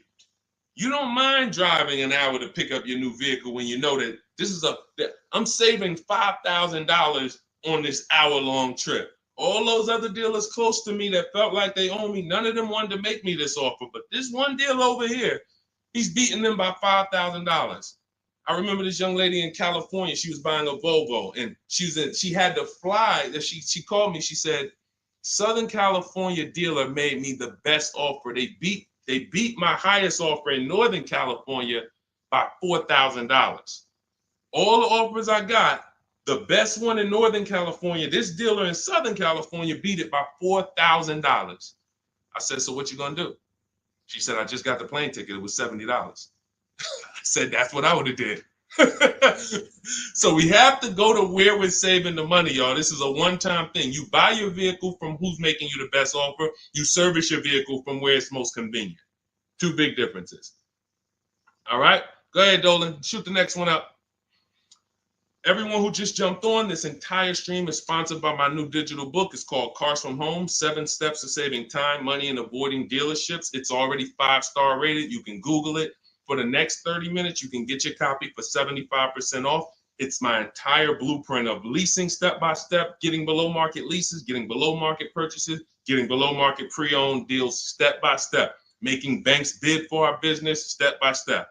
Now, 30 minutes only. After 30 minutes, the price goes back up to $97. So you can click the link in my TikTok bio, click that picture of me, or click the link in my Instagram bio, and come back to the broadcast after you get your book. As soon as you pay on that thank you page, I want you to screenshot that. There's a link to open the book right there. So not only will I email you a copy, on the thank you page, you click a link and that book is right there too. So, and then for those of you on YouTube or Facebook, we have the link showing below, link in the comments for you. And Facebook, you guys will see the floating link. So 30 minutes, get your copy. You won't pay the $97 price. You'll get yours for $24. And you have everything step by step. You won't have to remember any of this or watch my social media videos anymore. Okay. Scott says, just wondering if you've heard of the Ford Flex Buy program, and if so, what are your thoughts? Well, let me do a little research on this. Hang on, because we can find out if this is going to be good for you or not. Let me tell you how easy it is when you figure this, Scott. When you grab this mindset, when you unlearn this. Hold on, they're saying they couldn't hear me on TikTok. Okay. Well, as long as you could, well, I know you guys can hear me here. We're on 2 TikTok channels right now. So let me see here. I'm pretty sure. Give me a before we hit this question. Let me make sure. Can you guys hear me on TikTok right now? Type yes. If we don't want to continue, people can't hear us. So let me know. But I see these are the people I love right here. I love people who say, I'm going to get to it. Hopped off of TikTok, because we're on 2 TikTok channels and now on Facebook. She said, I'm getting to this information. I don't care if I got a skim platform. I love it. Okay, so we're good. It must be just this one TikTok channel that we're having issues with. So it's all good. Let me close this one out, and then we'll keep it moving. Okay, so this is how easy it is to find out if something's worth it or not. Does it make people compete for my business, or does it try to lock me into something? The competition is what saves us money, which is why none of these websites you're ever going to see is going to create competition. I'll tell you about the used car websites. They're not creating competition. I'll tell you that. See, I don't want to skip this, but let's check this Flex Buy program. And then, if we have time, I'll explain to you why those used car marketplaces we shop on, it's not competition. They're trying to sell you on variety. But let's check the Flex Buy program and let's see how this works. Okay, so what is Flex Buy? Flex Buy is a unique payment plan for qualified buyers. Ford Flex Buy program payments start out lower, gradually get higher after 36 months. The Ford Flex Buy program takes the rate on a 60-month traditional loan and extends that rate to 66 months. The first 36 months of the loan, the payment will be lower as compared to the 60-month payment. The last 30 months of the loan, the payment will be higher than the first 36-month payment. Although every reasonable effort has been made to ensure the accuracy of the information. Okay, hold on. Let's see. I'm going to tell you what I don't like about this already. And I need more information. If this is in any way adjusting to the market rate, I'm talking about if the bank says like think about an adjustable rate mortgage. Some people have had a fixed rate and some people have had an adjustable rate mortgage. The adjustable rate is good for the lender because the lender says, all right, here, pay this rate that we agree on today, but in 3 years, 5 years, and 7 years on an adjustable rate mortgage, let's talk about what your new rate is based on what the market rate is. If that's in any way like this is trash. Because the banks will say, all right, well, for the first part of the loan, we're going to do one interest rate. And then we'll look and say, midway through, what's the market rate? And if the market rate's lower, great, you win. If the market rate's higher, then you lose. So here's the thing. When we're getting loans, I'm getting ready to explain something to you guys called the bank bidding war. There's so much money in loans, it's ridiculous. That's why there's people who want to loan you money to buy cars. They don't even sell cars. And could y'all keep tapping the screen on TikTok and running those likes up? Can we get to 1,000 likes real quick? Every time y'all tap the screen, y'all run the likes up. And y'all actually help TikTok bring more people over here that need to be here. So I appreciate everybody. And thank you to everyone who hits the like button. I appreciate you. It does matter. Now, the credit bureaus in the United States allow you to do something called rate shopping. Rate shopping is when you actually let multiple lenders run your credit within a small period of time, and they can access it with a hard pull and it won't drop your credit score. More than one hard pull. So let's just say one bank, Bank of America, accesses our credit to give us an offer for a loan. It may drop our credit 9 points because of the hard pull. If we shop within the rate window, we can have 50 banks at credit unions run our credit, and it's going to affect it the same 9 points. That's called the rate window. I haven't heard anyone talk about this. I've been talking about this for literally over 2 years. I think I have a couple big videos that you guys have shared, watched, that talk about how to do this. When you are getting your offers from banks, you want to get them after you've already found your best deal on your car. Because once you get your best deal on your car, you have everything you need now to go to the bank or go online, call the bank and get an offer. Who's had a bank tell them when they call for some type of offer, the bank tells you, well, we need you to have a car first. Who's had that happen? You call and you're coming and you're shopping for you're trying to get a pre-approval or something like that, and the bank tells you, well, we need what car are you buying? We need the car details. Well, that doesn't really make sense, right? I'm trying to get the offer so I could go get the car. But in the case of how we do it, we find our best deal on a car, then we come home and we let multiple banks and credit unions fight it out. Fight it out. Because I guarantee if this Flex Buy program doesn't allow you to shop for your rate and compare whatever rate they're going to offer to whatever rate you're going to get, you're going to lose with that program. And all they want you to do is see that, hey, well, we're going to give you flexible payments. They're trying to hook in people who just like, hey, that sounds good. Not realizing, well, if you just got an interest rate that was 2 points lower, your payment would be $40 less a month.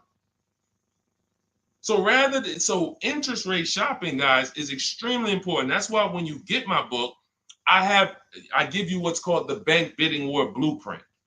This is for you guys that are financing. I haven't added that to my book yet because I haven't had a chance to go in and restructure it. Every time I update the book, every time I come up with a new idea or a new website comes up, I update the book. I don't charge you for that. So websites go out of business. Room went out of business earlier this year. Websites go out of business. I'm not going to charge you for each time something changes because we use an online program. But what I did was when you get your book, you get the book, Cars from Home, and then you get the Bank Bidding War Blueprint. All this is the strategies we use to make banks and credit unions bid. I need you guys making people bid for your own sake, for your confidence, for your empowerment, for your experience. You're going to feel like I'm the prize. I'm spending $50,000 here. Why the heck am I begging people to sell me a car? Who's ever felt like they're begging people? Come on, can you take off another 1,000? Come on, can you drop it by $50 a month? Come on. You're begging people. Meanwhile, this is a 5-figure transaction.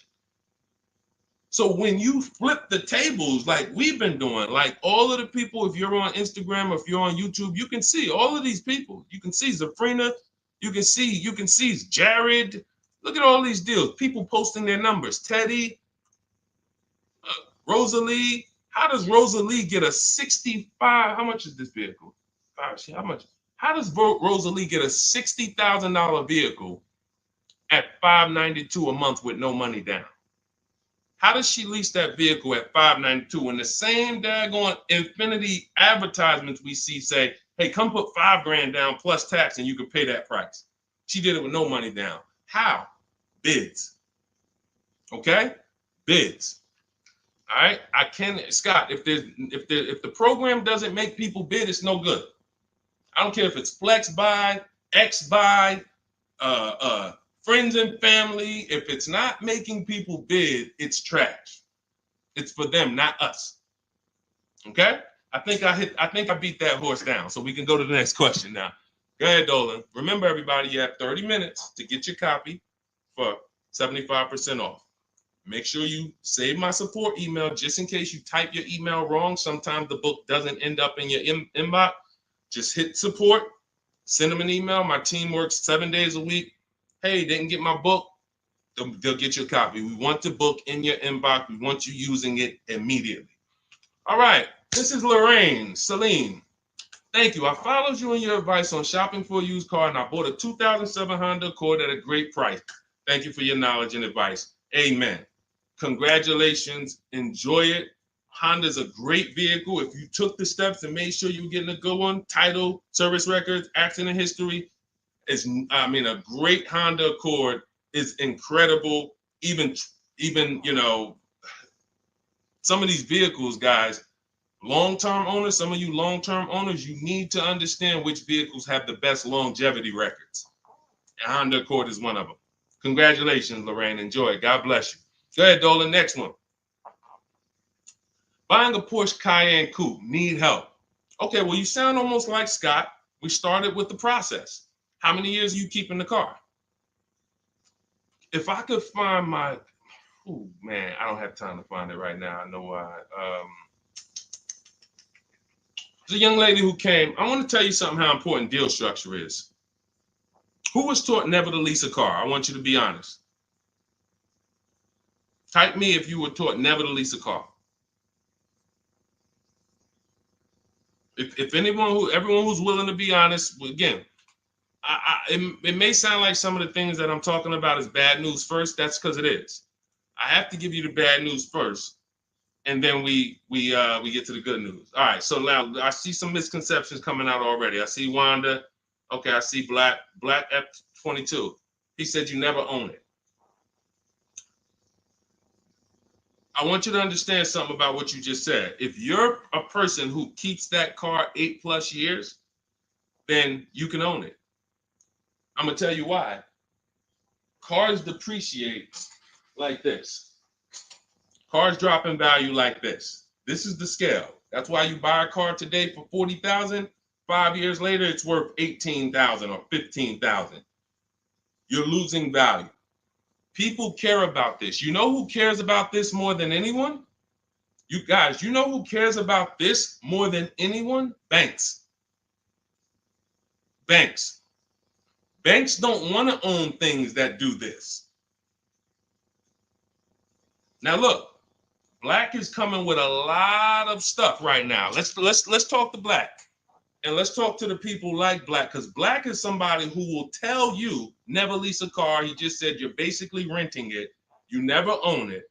Now let's get to the point. I want to show everyone on here. Thank you, Black. I'm glad you're here because we're getting ready to use this as an opportunity to prove a point. Let me take let's look at Ansley's deal he just got leasing. And we'll talk about mileage. You can build lease mileage up to 30,000 miles per year. So it doesn't matter. First thing people think, well, leasing, they limit you. No, you pick your mileage on a lease. You choose the mileage. I've had people who lease 30,000 miles a year, 25,000 miles a year, 18,000 miles a year. You pick the mileage. Now, whether you drive or whether you lease or buy, this is what your vehicle is doing. You're losing money day by day. So when you go and you buy a vehicle, you're losing money day by day. The reason I created the 8-year rule is for you to understand that at some point, you stop losing value day by day. You lose less value. This is what we call beating depreciation. It comes with long-term ownership. But let's look at Ansley's deal so that we can put this leasing versus buying to bed and show you how many of you have overpaid by thousands and thousands and thousands of dollars that you can't get back listening to people who tell you leasing is renting and all of these horrible financial terms. Let's go to the numbers. So Ansley gets a 2024 Infiniti truck. It's a $58,000 truck. If you're watching on Instagram or YouTube, you can see this. It's a $58,000 truck. Guys, some of you know because you've seen some stuff, every $5,000 on a loan is how much per month?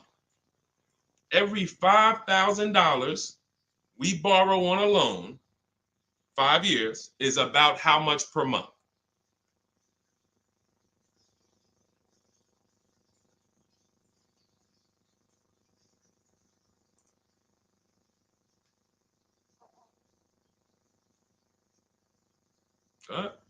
Anybody know?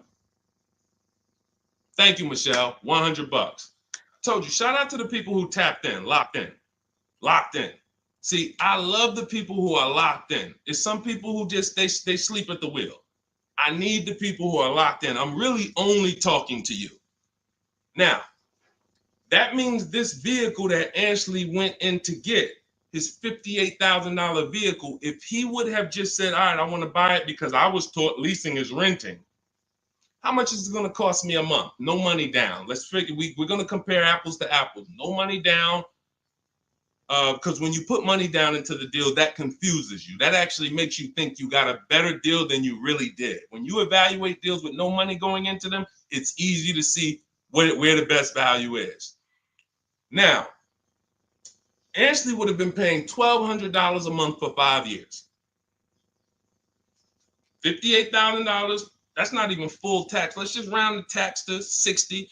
Let's just say $1,200 a month. But Deshone, what if he got a good discount? Okay, I'll give you one better. Let's go extra conservative and let's play that game. Let's pretend that he's using my strategies and he found out a way to save a huge amount of money off this brand new Infiniti. He's getting bids, he's using my strategy, but he's not leasing because he's been programmed not to lease. So he's not leasing, but he's going to get bids. Now he saves $10,000 off the price of this brand new vehicle. $10,000. So instead of financing 60, he's financing 50. What's his payment, everybody? What's his payment? We just said every $5,000 is $100 a month. $50,000 vehicle. What's his payment? $1,000 a month. $1,000 a month. Okay. Now that's with a super discount. That's with a discount that's like anybody would be happy to save 10 grand. I'm proving the point here that you cannot get a good deal if you buy, but you should have leased. You lost. Big time. Now watch this. He's leasing and his payment is $554 a month.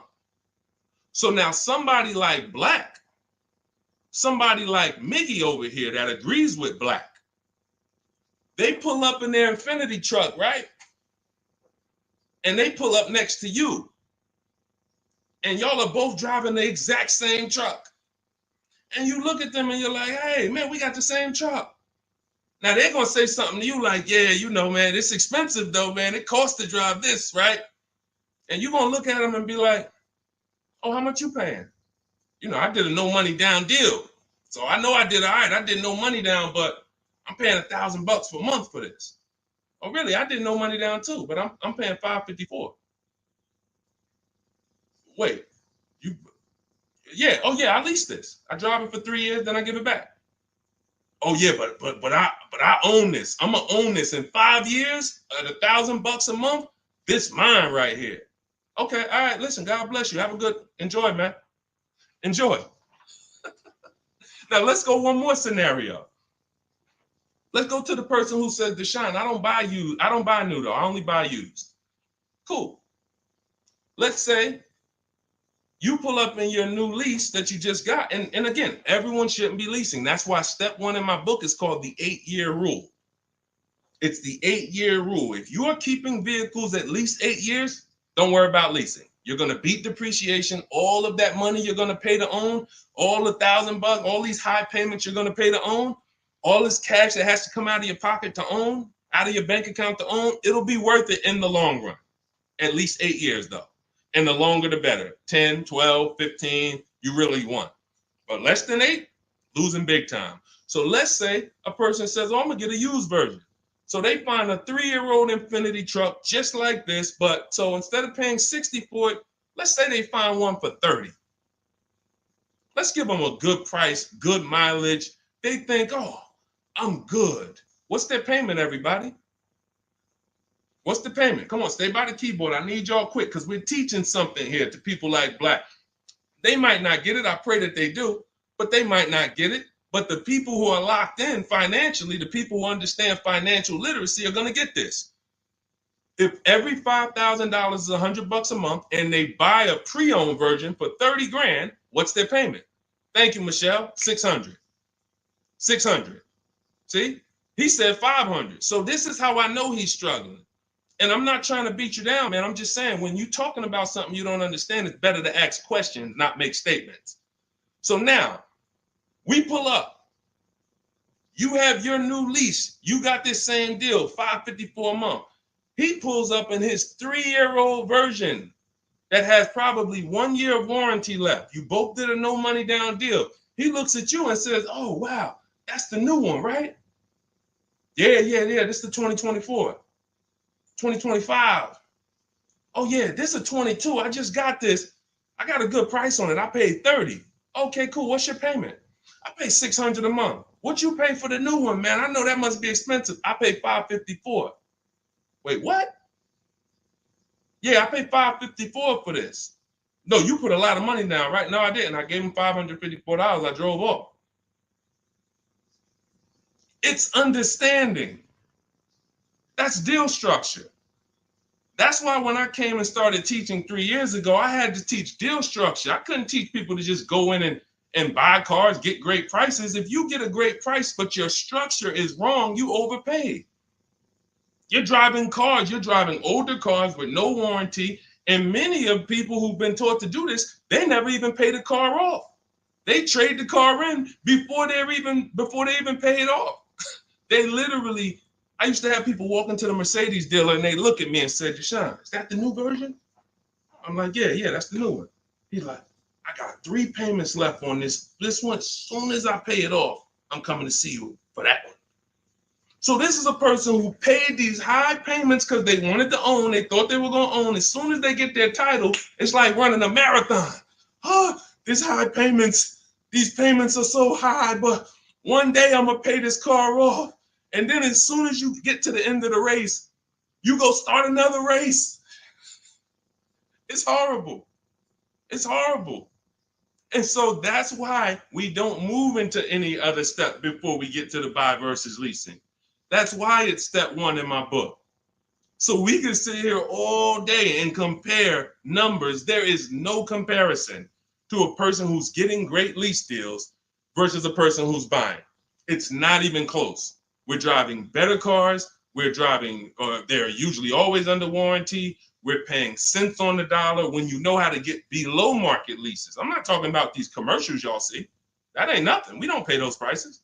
None of these people, look, you think Zafrina, who got a Jeep Grand Cherokee lease, and she paid Look, she's paying $527 a month. She's paying $527 a month. Oh no, that's Teddy. Hold on. You think Zafrina, who's paying $579 a month for a $66,000 truck, is ever going to she's not going to let this bad information get to her anymore. She's driving a $66,000 truck. So again, now let me, before we go to the next question, I'm going to just read some things from Black because he's over here typing. And I do want to give him the courtesy of reading because we just used him as a teaching moment. I think everyone learned. If you just got what I just taught about the leasing versus buying, type $, $. Just type $. If you got that point of me, see, no one talks to you about payments. They say things like never lease, always do this, always do that. But they never talk numbers. The reason why we go straight to the numbers is because the numbers don't lie. They say men lie, women lie, numbers don't lie. So when we go to the numbers, shout out to everybody. I see y'all. I see y'all. I see you, Wanda. I see you, Tony. I see you, Michelle. I see you, Megan. I see you, Brenda. I see you, Federico. That's the name of the game, is putting your deal on the right foundation so that you know, again, like I said, banks don't want to own vehicles. Think about that. Banks don't want vehicles that are not bringing income in. They don't want a depreciating asset on their books because today it's worth 40, tomorrow it's worth 39,800, the next day it's worth 39,700, the next day it's worth 39,600. That's what a depreciating asset is. They don't want them on their books in the short term. They're in the short term business. And some of us are in the short term business too. The only people that are winning long term with purchases are those of you who keep your cars 8+ years. Because you beat depreciation. All right. So Black said, nah, bro. Okay. Keyword, no money down. You put 10 to 20% down, then it's a different story. You can't make this stuff up. Let's go.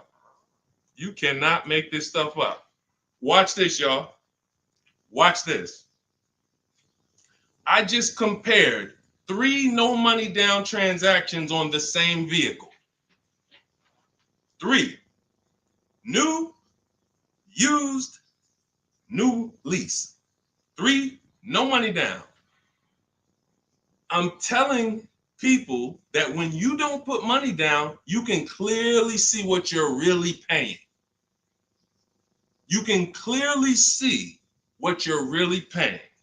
Black comes in, he proves our point, which is he's going to put 10 to 20% down. Now he's pulling up next to you in your lease, right? You're $554 a month, brand new, fully warranted, all the latest and greatest features. Now he puts 10 to 20% down on that's $10,000 to $12,000. Think about this. He pulls up and he has a similar payment to you.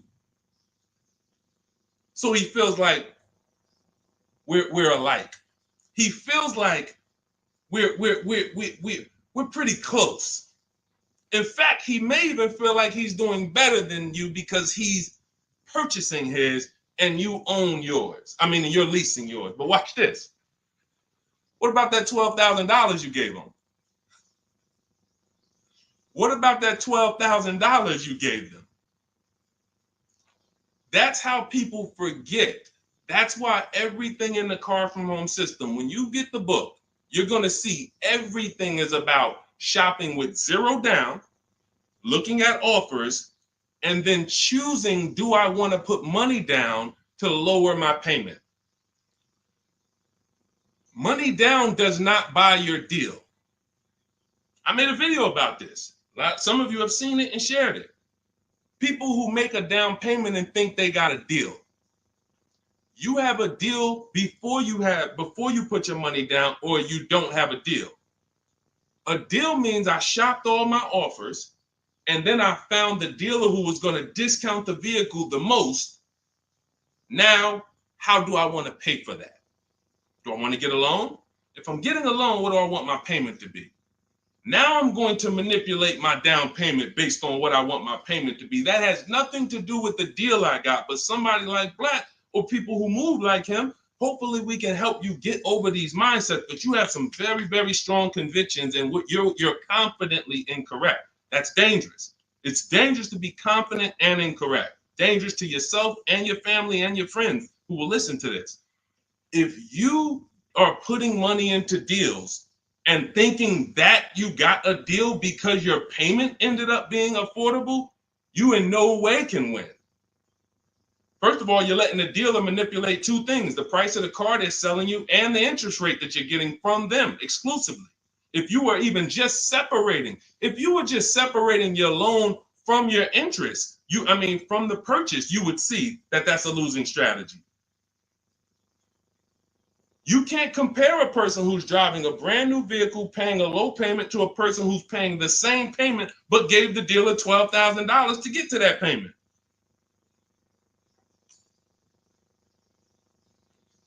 And look, here we go. Now let's get ready for the next question, because Black just said, I believe in the Ramsey rules, not leasing cars, and he's costing you. Now, let me ask you a question. How many years are you keeping your car, Black, on average? And let's just move on from there. We've given you enough, and you've been great. You have been great. I think we have all learned. You've given me a lot of things to be able to teach the audience who's willing to learn, but there is in no way, shape, or form. 3 to 4 years. My man, you are losing like crazy. Look, he's buying cars like this and flipping them. He's buying cars like this and flipping them, coming back. You're spending so much money that I can't even get it across to you because you're not in a posture to learn. You are literally buying cars in their deepest state of depreciation because somebody told you don't lease. You listen to them. You buy the car here. It's worth $40 the day you buy it. You come back in 3 to 4 years to get a new one. They give you $20 for that car. You spent $20 grand. You lost $20 grand in depreciation in 3 years, and you just keep doing that because somebody told you never lease cars, and you listen to them. The payments I'm showing you, it's not clicking. The fact that the same car you bought for $40 that you're going to get $20 for, you're paying $40. You literally, that's an $800 a month payment. You put 20% down, you finance 30 grand. Now that's a $600 a month payment. That same $40,000 car we're leasing with no money down for $500 a month. No money down. You are spending thousands. We can't help you, man. You got to be willing to unlearn it. You are so locked in, So anyway, but I think, listen, everybody who got it, you understand. That is why leasing versus buying is paramount. You cannot get it. If you are not keeping your cars 8 years, you cannot get a great deal buying. You're going to lose in depreciation. You're going to lose in resale value.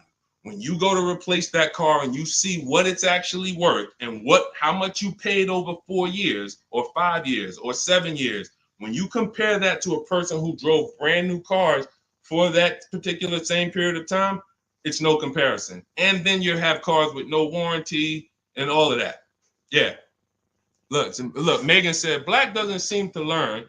So to my question would be, could you buy an extended warranty package? Hold on. Why am I getting calls on airplane mode? Sorry, guys. I hold on. Let me put on Do Not Disturb. All right, so go ahead, Dolan. Shoot some. Let's get to Megan's question, and then let's try to go through a couple more. But that was good. That was good, Black. Thank you, because we wouldn't have been able to teach on those points without your questions. Okay, so let's do Carolina on YouTube, and then let's go to we'll hit Megan, and let's go through as many as we possibly can. Hey, I'm new here. I want to trade my 2020 Nissan, and what's the best way to do this, please? Okay, so you have a 2020 Nissan. That's a vehicle that's not 5 years old. First thing you would do, if we were talking, I wouldn't let you buy. Unless you're telling me you're going to keep the next car 8 years, you're losing, because that 2020 Nissan, first thing we want to do is decide whether we're buying or leasing the next vehicle. And as we just said, if you're not keeping the next vehicle 8 years, you should be shopping for below market leases. Then you want to now see what is the most money you can get for that Nissan. We don't depend on a dealer to tell us. You're going to go to these 6 websites. These are 6 websites. You do this in 15 minutes. You're going to find out what that vehicle is truly worth. You find out what your vehicle is worth with offers, not with anything else. Offers. So go to CarMax, driveway. Write this down. I told you, stay locked in because we do dialogue here. It's not just me talking. Unless you got a notepad, you got to stay locked in and ready. We're going to go to CarMax. We're going to go to driveway. We're going to go to Carvana. We're going to go to KBB Instant Cash Offer. These are all offer sites. These are people you walk in, they do an inspection, they cut you a check, you're out of there in an hour with a check. They're not trying to sell your car, they just want to buy your car. Driveway, Carvana, CarMax, KBB Instant Cash Offer, Car Gurus, and AutoNation. 6 offers, 6 bids. That's going to tell you what your vehicle is worth, and that's going to tell you if you have equity or negative equity. Equity or negative equity. Okay? So that's the first thing you need to do. First 2 things is ask yourself, how many years are you keeping the next car? And then do your equity assessment to see, do you have positive equity that could either go in your bank account or negative equity that's going to be carried over to your next deal. So that's the first step. Okay, do that first. Now, here's the beautiful thing. When I was at the dealer, I would have people who walked in as soon as I asked them how many years they were keeping the car. If they were telling me 5, like, remember the guy I mentioned a little while ago on the stream? I said he comes into the dealership. Hey, Deshone, is that the new one? As soon as he gets his title, he comes in and trades it in. I told him, there's no point in you waiting for the title. First of all, you can replace a vehicle without the title. That's fine. But again, he was taught, hey, I got to wait for my title, and then I make a move. So he always has a payment. 5-year loan, 6-year loan, pays it off, gets a new car. He always has a payment. It's just super high. But what I would do if he was listening, if he was open to financial advice, I would tell them, you're going to cash that vehicle out. That means you're going to sell this vehicle. We're going to give you a check for that. So whatever it's worth, 15, 18 grand, it's paid off. That's going to go in your pocket. Now, what he was used to doing was, well, whatever it's worth, don't I have to put that down on the next vehicle to be able to get my payment where I want it? And this was the best news I was able to deliver. This is why, and if you talk to anybody in New Jersey who dealt with me, this is how I've been. I've been the same way. From the minute I started learning about financial literacy when it comes to cars, I was a consultant educating my clients on how to keep the most money in their pocket and drive the best cars. When he would say, well, I say, are you familiar with leasing? And I would ask, how much do you drive a year? And he would say, I think about, maybe 13, 14,000. I said, let's go look at your old vehicle. We look at your old vehicle. We see, okay, yeah, based on what's on the mileage now, you drive about 14,000 a year. Here's what we're going to do. Whatever your car is worth, you're going to put that in your bank account. Let me show you what a competitive lease would look like. I make him the offer. He's like, wait a minute. This is my payment, and I could drive as much as I want. That's it. You could drive the same amount you've been driving. So I'm paying less than I was paying to own this thing? And you about to give me a check back for 12 grand, 15 grand? Yeah. This is what I want to do for the people who have been programmed that buying cars is how you should do it. Again, long-term owners, you should not be thinking about leasing. But here's how I know you need it in your tool belt, because your daughter may not be a long-term owner. Your spouse may not be a long-term owner.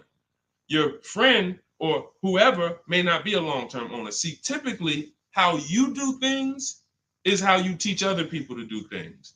So if you are keeping your cars 8, 9, 10, 12 years, you probably think everyone else is doing that. But your kids or your family members or your spouse, they may want to drive for 5 years, and then they're like, all right, this stuff's starting to go wrong.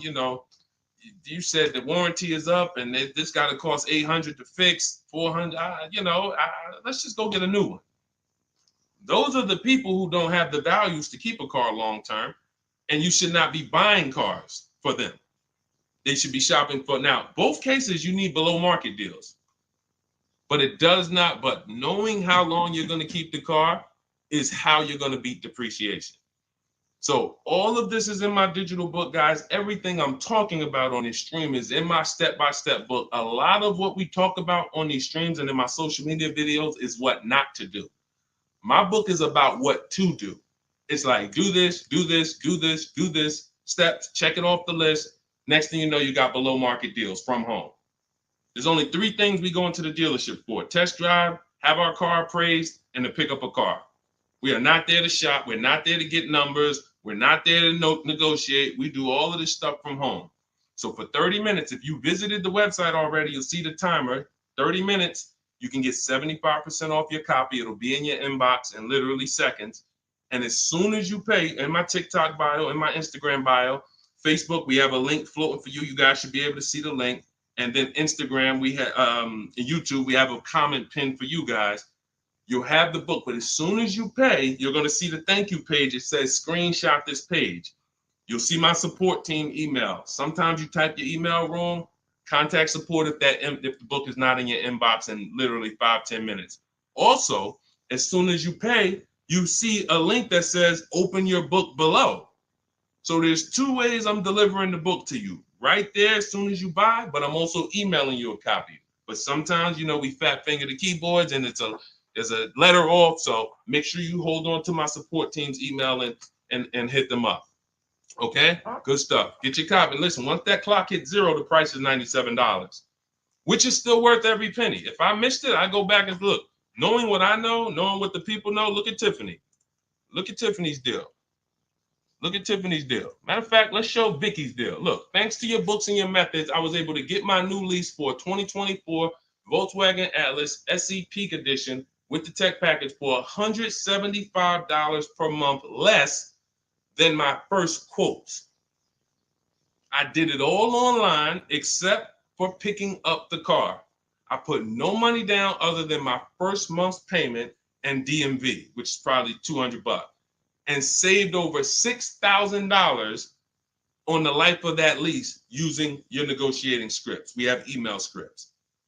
This is what I want for you. I want you guys not just getting cars. Everybody's getting cars. You'll see people posting their car. Oh, I needed an upgrade. Look, get a bunch of likes. Hey, had to treat myself. You'll never see the numbers though. I want you, every time you get a car, I want you just as excited about the numbers you got as the car. And this will make sure you get there. Go ahead, Dolan. Shoot the next one up.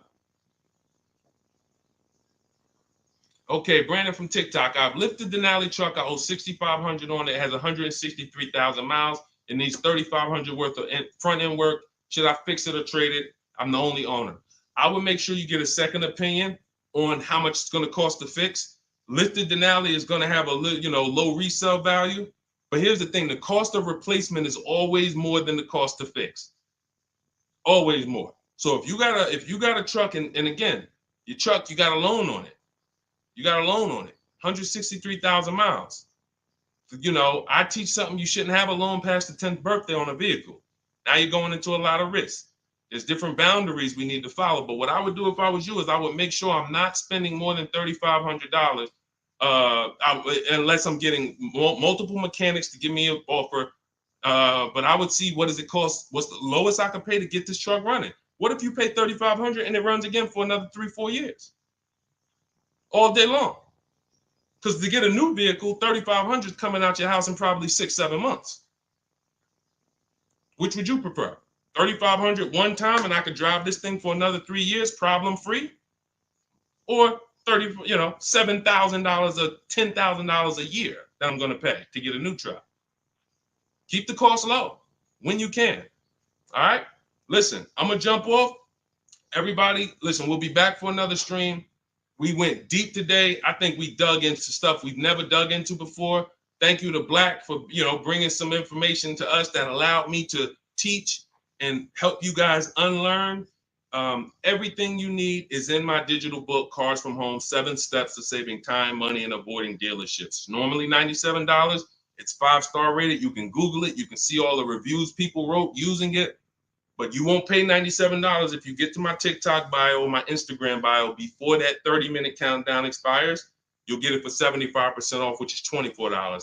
And on YouTube and Facebook, I have a comment pinned for you guys where you can get your copy for 75% off. Use it. Make sure you email me your success stories, and make sure you save my support team's email just in case you type your email wrong.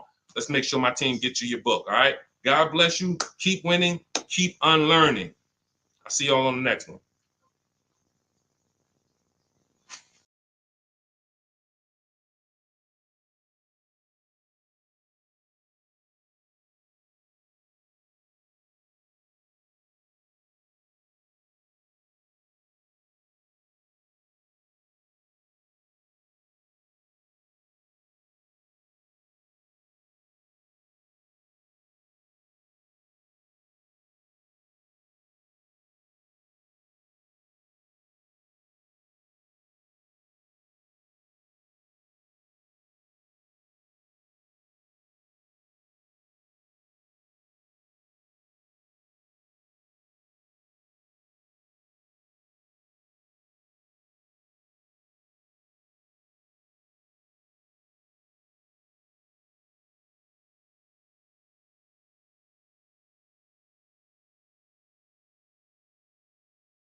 Hit go live, then we'll roll in.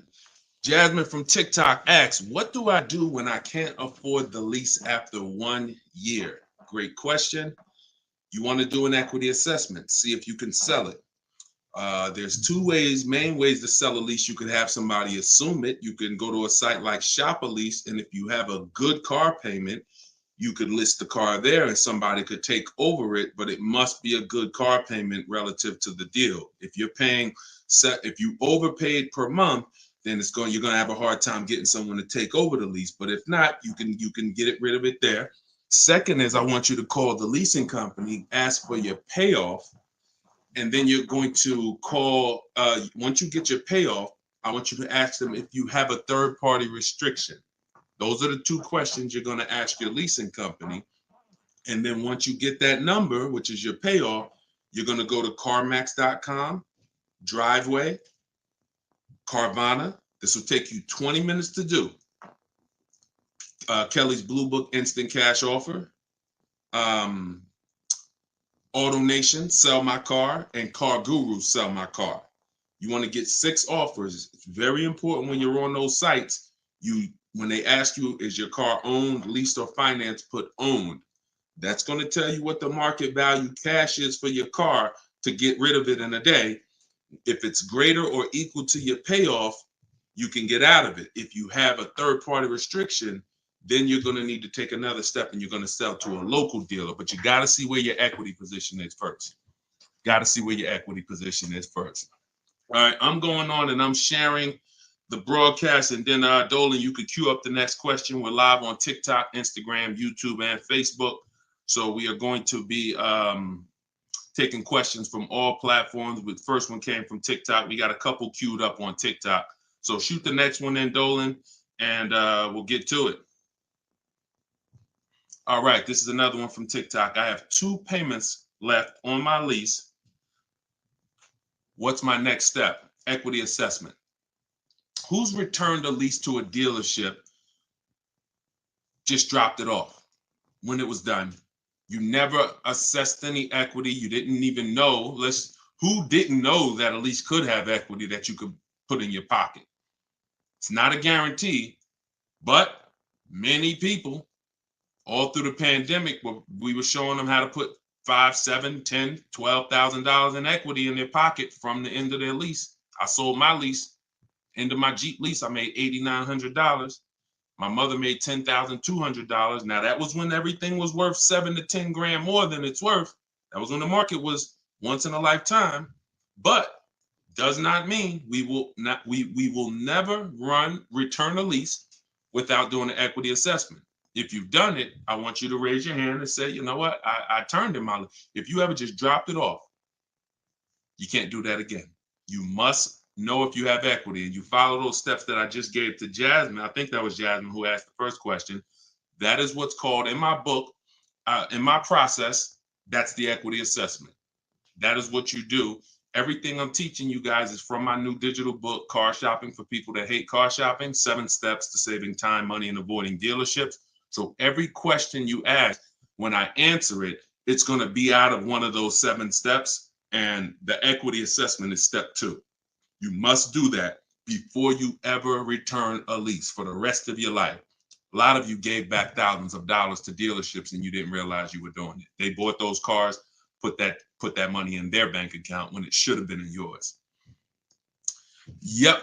All right. Go ahead. Shoot the next one up, Dolan. All right. All right. This one's from TikTok as well. Let's go. Facebook, type your questions in. YouTube, type your questions in. Instagram, type them in so we can get to you guys. Another one from TikTok. Thinking of trading a car for a newer model. Should I keep the car and just get the new one? It's a good question. What's the benefit of keeping the car? If you were a high mileage driver, then I would tell, let's just say you said, Deshone, I'm driving 20,000 miles. High mileage drivers, I want you to type HM. If you do over 20,000 miles per year, even 18,000 miles per year, just type HM. Regular driver, Jason, what's the benefit of having 2 cars? Its own insurance. You're paying for one when you get your new car. I like to drive that car that I'm paying for. I don't want to be paying for a car and then I got this other car that I'm barely using. But if you are a high mileage driver, then I would tell you keep that car and get you another car. And but how many years are you keeping the car, Jason? How many years are you keeping this next car? Because depending on your answer, it's going to change my answer to you. So this car you're thinking about getting, how many years you see yourself keeping it? Let's start there. Come on and shout out to the sharers. I see y'all running the likes up on TikTok and y'all keep tapping that screen. Just every couple minutes, throw a couple taps. It really helps the broadcast. And I appreciate everybody who's helping us get this message out. I really do. We couldn't do this without you. Let's see if maybe 5 years, then you should not be buying that car, Jason. You should be leasing. And I'm going to break this down for you really quick because some of you know the depreciation curve.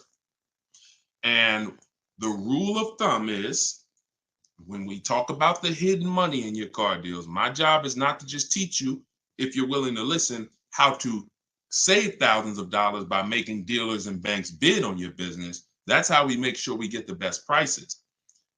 You can't get the best price. You can't make the best deal if you buy, but you should have leased. It's impossible because the depreciation curve looks like this, y'all. If you buy a car today for $30,000 today, I give you a car. I'm gonna show you something. I want everybody stay close to your keyboard. I don't want you to, when I ask you a question, type as quick as you can so we can keep the dialogue going. If I gave you a $30,000 car right now, put it outside your house, you don't drive it 1 mile, you don't even touch it.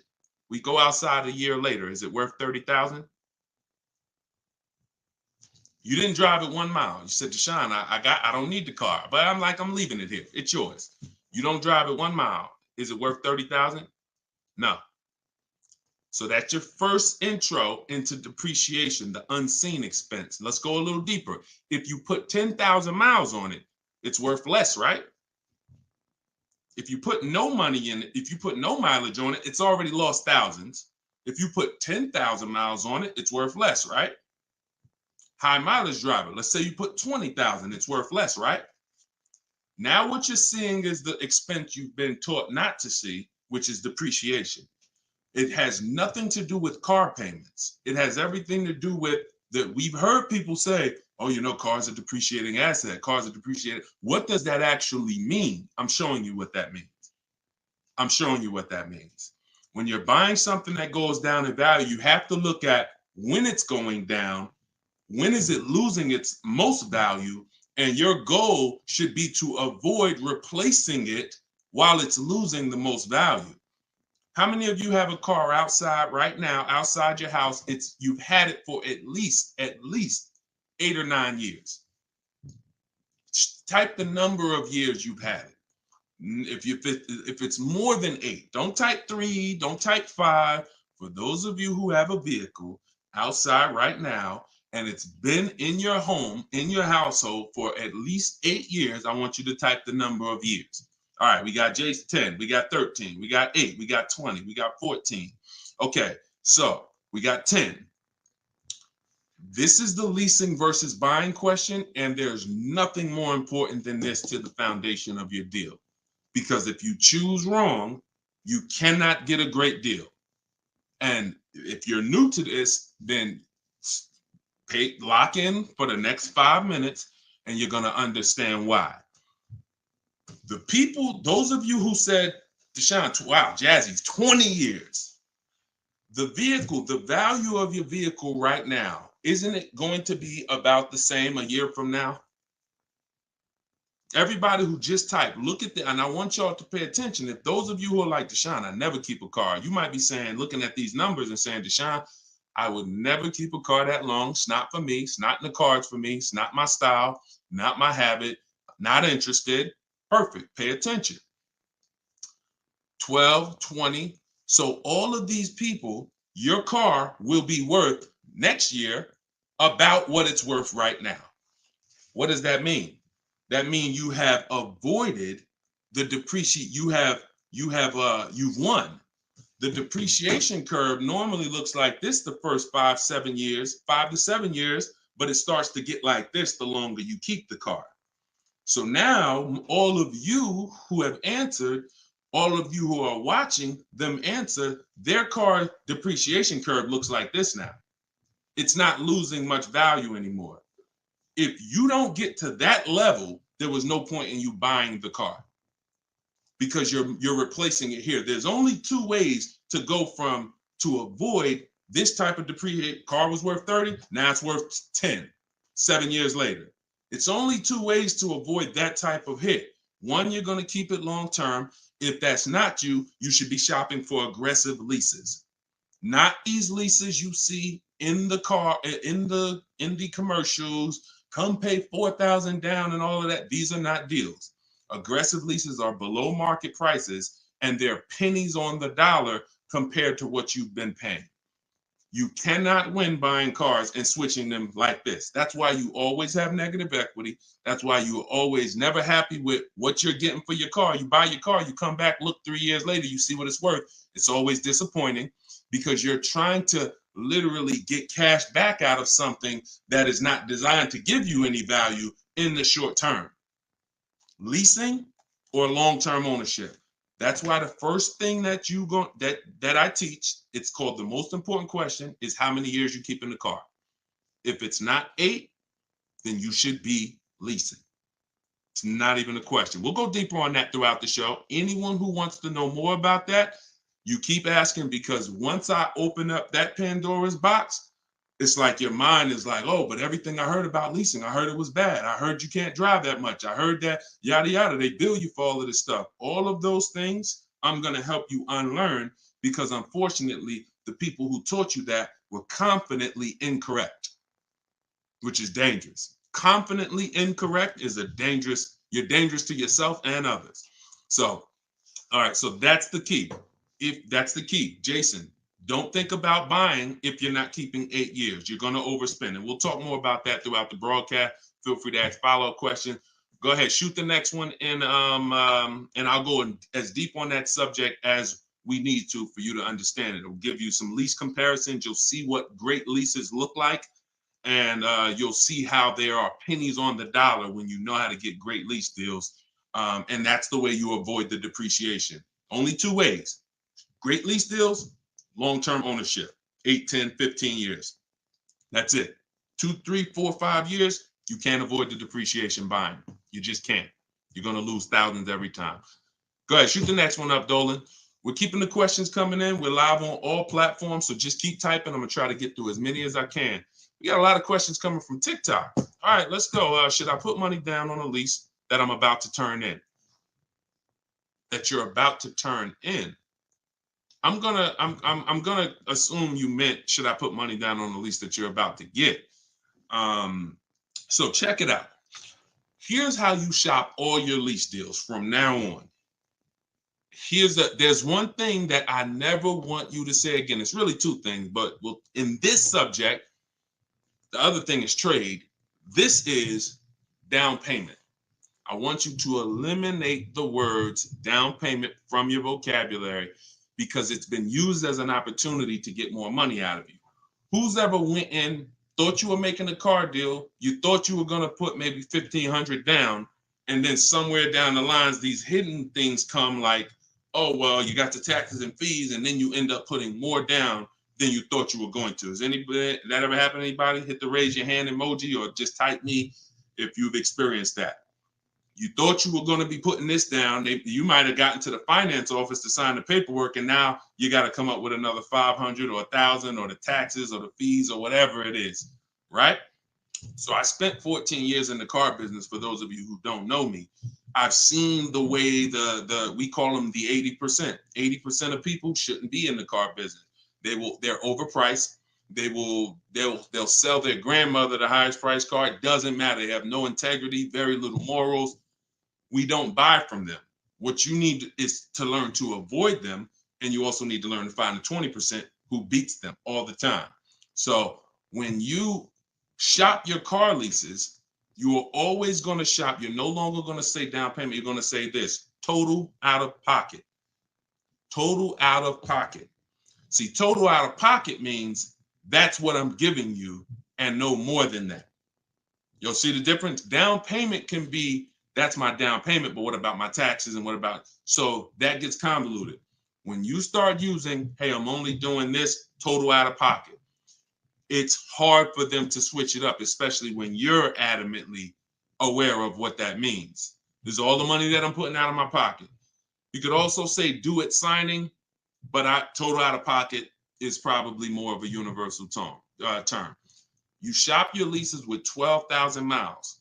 Now, who was taught they limit you on the lease miles? Who was taught they only give you 10,000 miles? Because this question from TikTok, the person's asking, should I put money down on a lease?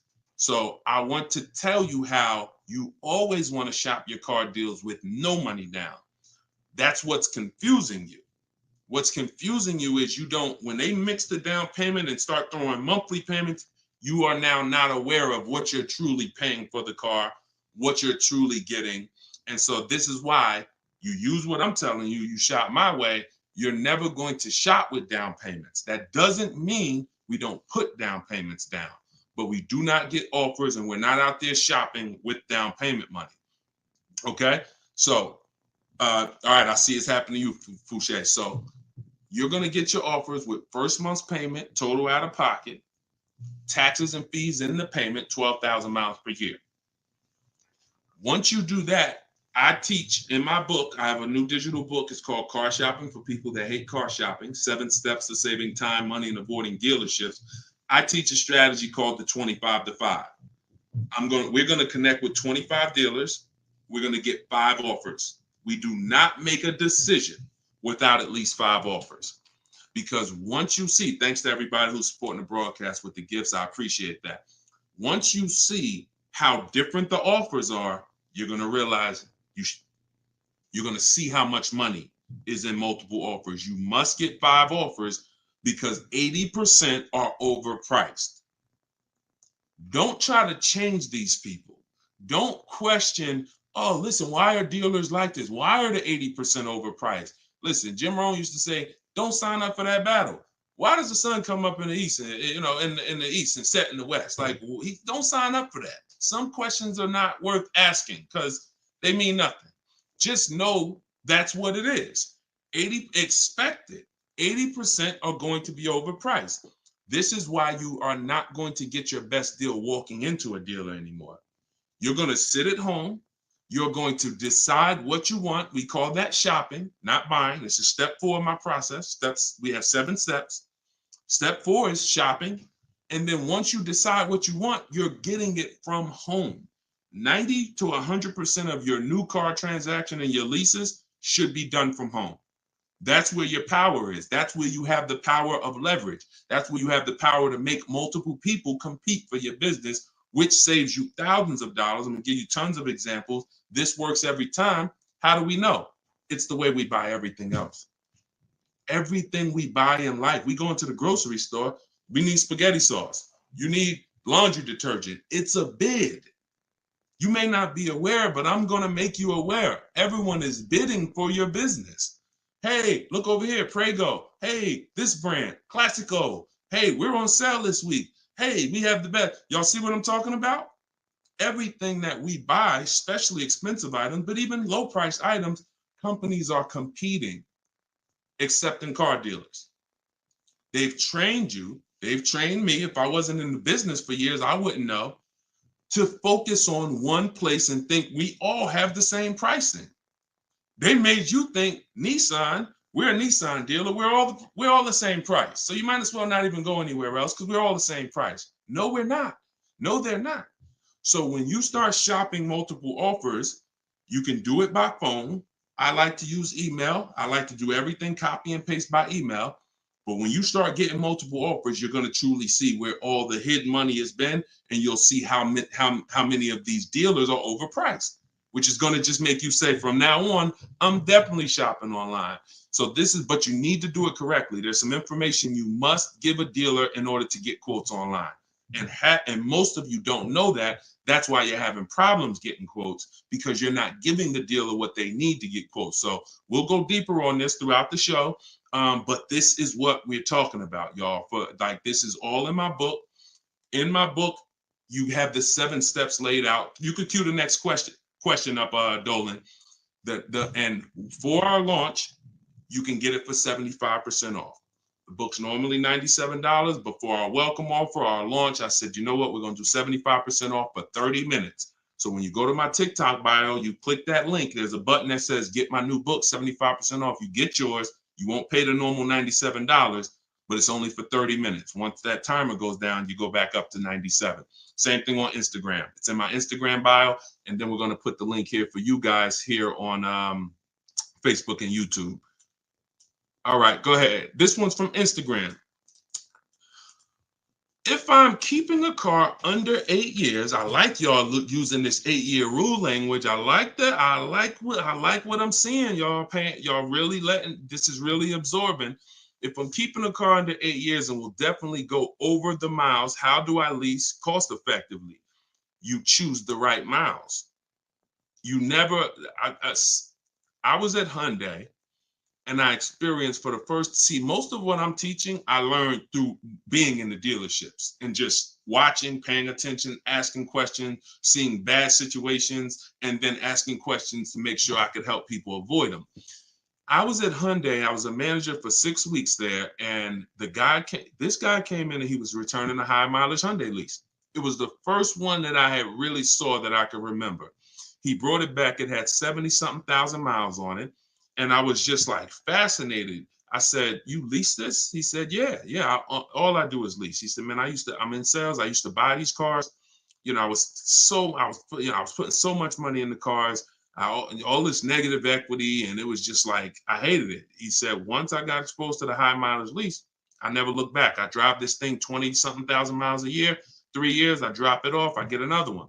And so I said, okay. Because I had also experienced high mileage people coming back with lots of miles, but a lot of negative equity with it. Hey, Deshone, I'm looking to change this thing. How many miles you got on it? I got, 180. It's all highway. And then you look at what you owe, high mileage drivers. And I'm like, God, man, it's going to be hard because you got all this negative equity. So once he exposed me to that, I looked at his payment and I said, man, he's only paying a couple dollars more, $150, $200 more per month to have all the mileage. That $150, $200 a month is a lot less than the depreciation hit that he's taking. Again, going back to the unseen expense. We already said, we park a car outside your driveway tonight, it's 30 grand. Next, I asked everybody on here, is it worth 30,000 tomorrow, a year from now, if you don't drive it? Everyone unanimously said, no, it's not. So even without mileage, it goes down. When you do regular mileage, it goes down more. Somebody doing 25,000, this is how you're destroying the value of your car. But at the same time, the loan is still staying high. So once I saw that you could avoid that with a high mileage lease, that became part of one of the strategies that I teach for high mileage drivers. This is only if you're short term. Pay attention to what Maddie's question said. If I'm not keeping it 8 years. If he was, there's plenty of cars that you can keep 8 years and just put a ton of miles on it. You're not worried about trading them or selling them because we don't trade. You're just going to get the maximum value out of it. In his case, he knows he's not keeping it 8 years. How are we avoiding the short-term depreciation? You do that with a high mileage lease. Second strategy, Matt, this is also in my book. I have 2 strategies for short-term high mileage drivers. That's one way. Shop for your lease, 12,000 miles a year, identify the best bid, and then once you identify the best bid out of 5, you have them adjusted to a high mileage lease. Second is you buy your car, or if you have a car now, you keep that car, pay that car off, and now you're going to go lease your nice car, and that's going to be your second car. I call that 2 cars, 1 payment in my book. That's what it's called. And now you have, because some people say, Deshone, you know what? I want a nice car. I drive a lot for work, but man, I want to get me something nice, but I don't want to just be destroying it. And this strategy becomes perfect for them. This guy who's doing the high mileage lease with Hyundai, that's not a nice car. Especially once it gets up to 60, 70,000, it's not so some people are like, you know what? I want a nice car. I'll have my mileage car. I'll do, half the mileage on that. And then I'll go and lease me something and I'll do half the mileage on that. And so it's a beautiful thing. You got your nice, beautiful car and you got your mileage car and you split it, payments affordable, and you're not dealing with all this negative equity like you've been used to dealing with as a high mileage driver. High mileage drivers are getting killed with some of the worst because you guys are just killing the value of your cars. You use either one of those, you're going to love it. Both in my book. So if you want that step by step, it's in there. Some of you are like, Deshone, this is great. I don't want to try to remember all of this. In my book, it's right there for you, laid out step by step. You can get it for 75% off in my TikTok bio or my Instagram bio, or just scan the QR code on the screen, or go to deshonesbook.com. Either way, get you 75% off. Okay, shoot the next one up. That was a great question, man. Shoot the next one up. Let's get through as many as we can. This one's from Instagram. Would you recommend leasing business vehicles? Well, that's a question for your accountant. Whoever is going to be helping you benefit from having vehicles in your business name, that's the person you should be asking, which is most likely your accountant, whoever does your taxes. Here's what I can tell you, and I'll keep this very quick. Many people are putting cars in their business name with no business, or no business that requires a car. Be very careful. There's 2 parts to this. One, whoever's going to teach you to put cars in your business name from a business strategy standpoint, that's who you need to learn from. Second is you can use what we teach to save money on the cars, because what I see these people, influencers, social media people paying for these cars, they'll never tell you what they're paying. And they go and they re-up their cars like crazy because they need it for their brand. The money they are losing, most people can't afford to lose. But unfortunately, they're desperate. But get the strategies, get the structure. I used to have people all the time ask me, Deshone, do you teach Toro and all of these, I said, look, I don't, but you need 2 people. You need me, because I'm going to teach you how to buy the inventory at below market prices. You need the business person who's going to teach you how to legitimately do the business, inventory and all of that. Those are the 2 people that you need. And without both of them, you got some incomplete counsel. But be careful listening to these people, man. If you don't have a business and you wrote off thousands of dollars in business mileage or thousands of dollars in car payments and maintenance, I don't want to be around you when you get audited. And the sad part is those people who told you this won't be around when you get audited, and you can't support that. Just be very careful when you we don't want a second wave of the PPP. You get a lot. Okay, that's it. We're not gonna beat a dead horse. Go ahead. Next question, Dolan. I think y'all get the point. Some videos were the worst videos to go viral. Did so much damage, still doing damage. Okay, TikTok. This one from TikTok. Facebook, YouTube. Keep typing. We're not seeing many questions from you today. Do you recommend leasing over purchasing? So you missed what we talked about. I recommend you go back, watch the begin. See, there is no leasing or purchase. There is no either or. It's a based on how many years I'm keeping the car, I should be leasing. There is no either or. When you lease, you are not keeping your car and you are avoiding short-term depreciation, paying pennies on the dollar for brand new cars. That's not going and paying what they have advertised or walking in a dealership and say, hey, work me up a lease deal. That is not what I'm talking about. When you add up the payments from doing that, you're going to see you overpaid. You probably broke the 1.5% rule and you paid too much for a car you're giving back in 3 years. What I'm talking about is aggressive lease deals. Look at this. Give you an example. I'll give you an example right here. So, and this one, I love to use her because she was in the middle of the pandemic. Middle of the pandemic, people were out here buying Kia Tellurides for just $5,000-$10,000 over sticker. Bonita got hers in 2020. She got a 2023 Kia Telluride, put $600 down, and that was her car payment every month for 3 years, $600 on a almost $47,000 Telluride. Why is this so important? Some of you know, you may have seen the video, how much is every $5,000 in a car purchase price? How much is that per month on a loan? Every $5,000 is how much per month.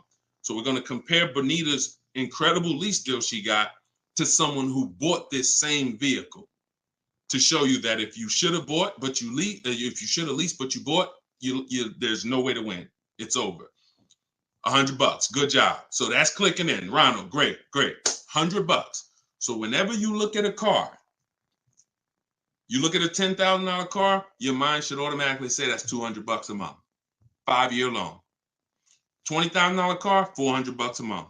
5-year loan. $45,000 car, which is about what Bonita got, that's a $900 car payment. So there's people driving this car. We're not even taking into account the taxes and anything like that. That'll put it up probably about 40. Actually, that'd be put it about 50. For her truck was 46, taxes and fees, call it 50. It's about a $1,000 car payment for 5 years. She's paying $600. This is why there's no comparison. And sometimes your mind may play tricks on you. Yeah, but it's more than that. Is it? If you and I both drive out the same lot, same exact vehicle, you're paying, we're not putting any money into the deal. See, I want to make sure I keep you on track when you're not, neither one of them are putting any money into the deal. They're literally just going in, no down payment. All right, what's my deal look like? $600 a month, great lease, $1,000 a month, 5-year loan, no money down. So when we leave it the same, if I'm paying $1,000 and you're paying $600, is there any question of whether you're winning right now financially? Same vehicle. So as we drive, the only way you can eventually win, or I could eventually win if I bought, yeah, I'm paying $1,000, but I'm going to keep this vehicle long enough. So in 10 years, my Telluride is going to maybe worth $9,000. I kept it 10 years. It's worth $9,000 out there, but it's not losing value anymore. It's been in my household and I was able to outlive the depreciation. So now I win. Doesn't mean you lose. See, it's not like, oh, well, you lost, you should have bought. No, Bonita knows I'm not keeping 10 years. I'm not keeping 8 years. That's not my goal.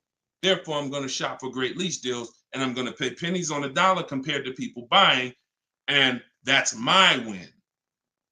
So there is no should I buy or should I lease? Do you recommend leasing over purchasing? I recommend leasing when you should be leasing, which means you're not keeping your car 8 years. I recommend buying when you should be buying, meaning you're keeping your cars 8 years. You're going to outlive depreciation, pay it off, and have a car that is not losing value in your driveway in 8, 9, 10 years.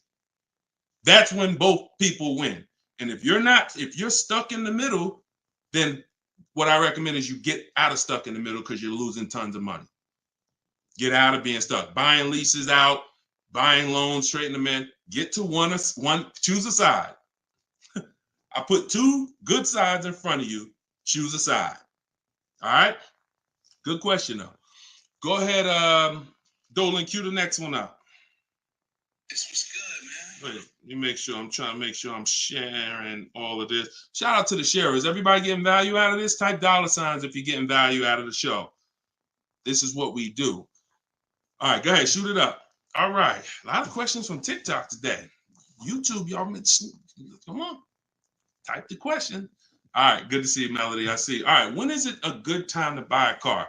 Sashi, there's no good time. There's no bad time. Dealers have to make deals. See, I want you to not believe the marketing. What I want you to also do is I want you to pay attention when we do these shows. Pay attention to I don't want you shopping in an emergency situation unless it's an emergency. What does that mean? If your car was totaled, stolen, then it's an emergency. You got a couple days, no problem. You can use what's in my book. You can get bids. As long as you get multiple offers, you won't overpay. If you have your back against the wall, that's going to happen every now and then. Multiple offers is the key. If anybody had to go buy a TV right now, I said, look, you got 48 hours, you got to get a 100-inch TV, and you got to get a great deal on it. Is anybody worried about overpaying for the TV? Anybody on here? In 2024, is anybody worried? Dad, man, I only got, back in the days, it might have been like, oh, shoot, 48 hours. That might not be long enough. But you know where to go. Amazon.com, BestBuy.com, Walmart. I'm going to find the best deal on a TV. What I'm telling you is that's the same way you approach car buying. The more you do it the way you shop for everything else, the more you're going to see, oh, this is a lot easier. I'm in a lot more control. I eliminate buyer's remorse. So even if your back is against the wall, if you're shopping, buying, you still should be getting multiple offers to make sure you're getting the lowest in the market. I'd say at least 5 because 80% are overpriced. Now, if you have time, then what you should be is in the market early. I teach something called 2 dates. The as soon as date, no later than date. As soon as date means soon as you can make a deal. Don't look at offers until you can make a deal. Don't entertain it's a waste of time.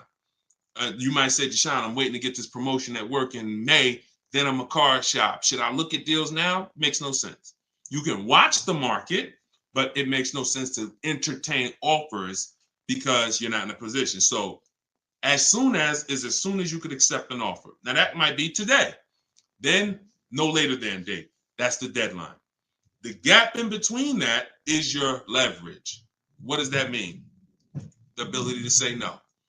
See, you're about to start shopping in a way where you can say no, and the people that are walking into dealerships usually have put themselves in a position where they can't say no. So they're walking in saying things like, I need a car right now. My lease is up. If your lease is up, call, get a free extension. You shouldn't be shopping with your back against the wall. They're walking in saying things like, man, nobody has cars. That's because one dealer they walked in didn't have cars. Maybe they went to a second one, didn't have the color they want, and they're like, man, nobody has cars. They're broadcasting that energy, which is actually that's going to cost you.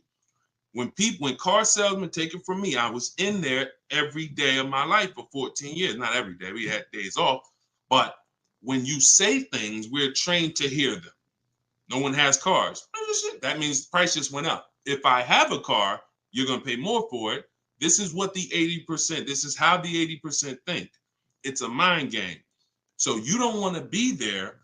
You want to be at home. And when you have the ability to say no, now here's what you do. You reach out to dealers for your offers and you're telling them, hey, I can make a deal right now. This is what I'm looking for. But I don't need a car until July 3rd. See, that's power. That means, hey, if I got a car coming next month, I can talk to this person about it. Most times a person walks in, they need a car this week, next week. That means whatever's on the ground, that's all we can talk to you about. But when a person has been proactive in shopping, which is what I want you to do, which is what I'm going to teach you to do, it's all in my book, and it's everything you'll hear me talk about, is when you have the luxury of time, it benefits us. We make our contacts. A dealer might say, look, I don't have a car right now, but I got one coming in 6 weeks. Is that good for you? Yeah, give me an offer. Absolutely. Now, we don't talk. So I'm telling you, you could do it your way, which is call. I always say, ask for sales managers if you're trying to get offers online. If you're trying to get offers from home, we need at least 5. If you're going to do it my way, if you're going to get deals like Danielle and like the people you see me broadcasting the show, you get it at least 5. Sometimes we get 10. I think somebody we showed the other day had 10 offers. So the point is, if you have the luxury of time, you want to use it. Don't be sitting here saying, man, I really can make a deal now or 3 months, but no one knows that. And then you wait until you only need to make a deal in a week, in a month. Now you start contacting dealers. You've given away some of your leverage. And if you're shopping for a used car, you can watch the market. When you start looking and you can see, man, I've been watching these cars for 45 days. I see the prices. When I first came, the low side of the market was like 26. Now I see that low side is about 24, 25. So these are things you can't do when you're shopping when you need a car. So there's no good time to buy a car because dealers want to make deals throughout the month. But there is a bad time if you've used up all your leverage. And if you've used up all your time, then you must do multiple offers or you're going to get killed. Sorry to say, there's no other way to say it. If you don't know how to shop multiple offers and you walk in needing a car in 2 days, you are going to overpay. So multiple offers is always the answer. All right. Go ahead. Shoot the next one up, Dolan. Great question. This one's from YouTube. I'm only able to get a rental for delivery work. Is there any cons to this method? I don't really, okay, I think you rephrased it. Is there a proper way to rent vehicles for work, or is it fixed market and there's no way to save money? Absolutely not. Renting is going to be way too expensive compared to, this is why when people say, who's heard leasing is like renting? Who's heard that? Type the raise your hand emoji or type me if you've heard leasing is like renting. It's one of the most ignorant statements that, there's a lot of ignorant statements made about leasing, but that's one of them. Renting is expensive. Renting, you don't get a lot for your money. It's usually a short-term thing, 1 day, 1 week. You know, maybe if you had an accident, cars total 30 days. It's not meant to be long-term. So what I would tell you is if you were renting a vehicle, I would tell you try to go on Turo, try to find somebody who's willing to rent to you, possibly on a long-term basis where it's not going to be as expensive. Because I'm guessing if you're renting, there's a particular reason for that. But the money you're going to pay in renting, you should probably put some of it to the side, try to get you a car, cash, Facebook Marketplace, something to get out of that cycle and start to rebuild. In my book, I have a strategy of plan B, plan C for bad credit, where, you know, you can talk about cash, you can talk about buy here, pay here, even buy here, pay here, if done right, is better than renting. When I was 20, my second car, actually, my first one was a $500 car. And after I got a buy here, pay here Chevrolet Cavalier. It was, I put $1,500 down. I paid $50, I think, a week. And I paid off the car in a couple months. That car lasted me 6 years. So the key with buy here, pay here is to make sure you're getting a great car, a quality car. But renting, that if I had to rent a car and I'm in a position, I would try to find somebody on Turo, the lowest price per day, and then see, hey, if I did a long-term per month rental, how much would you give it to me for? I try to work that out, see how that works. All right. God bless with that. All right. Next question, Dolan. Shoot it up. We're getting a lot of questions, so I'm going to try to move faster through the answers. This one's Facebook. Once you have the car you've decided on, how do you go about getting multiple offers from dealers? Well, you could do it the manual way, which is I would see the only bad thing. See, and here's the thing. You guys know if you've been on, if this isn't your first time, if you've seen, you know I don't hold back.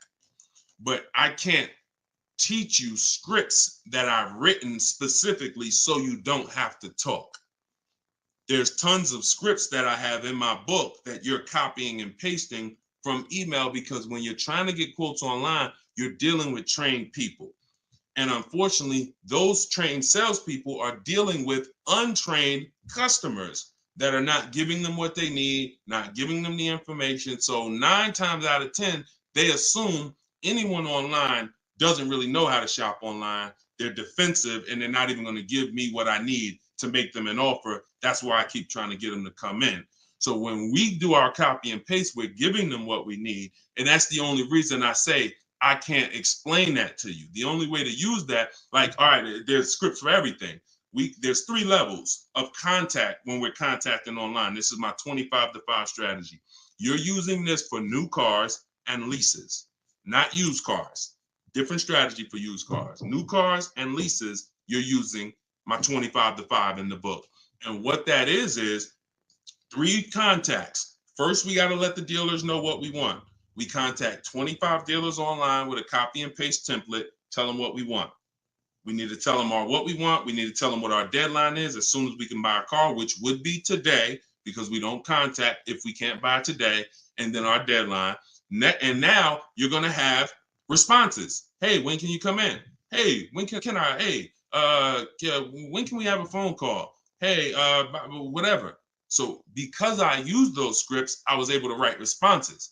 I had to use those same scripts. Hey, Mrs. James, thanks for the inquiry. Hey, when we have I'd love to help you with this. I have a car. What would be better for you for us to talk? 1 p.m. or 4 this evening?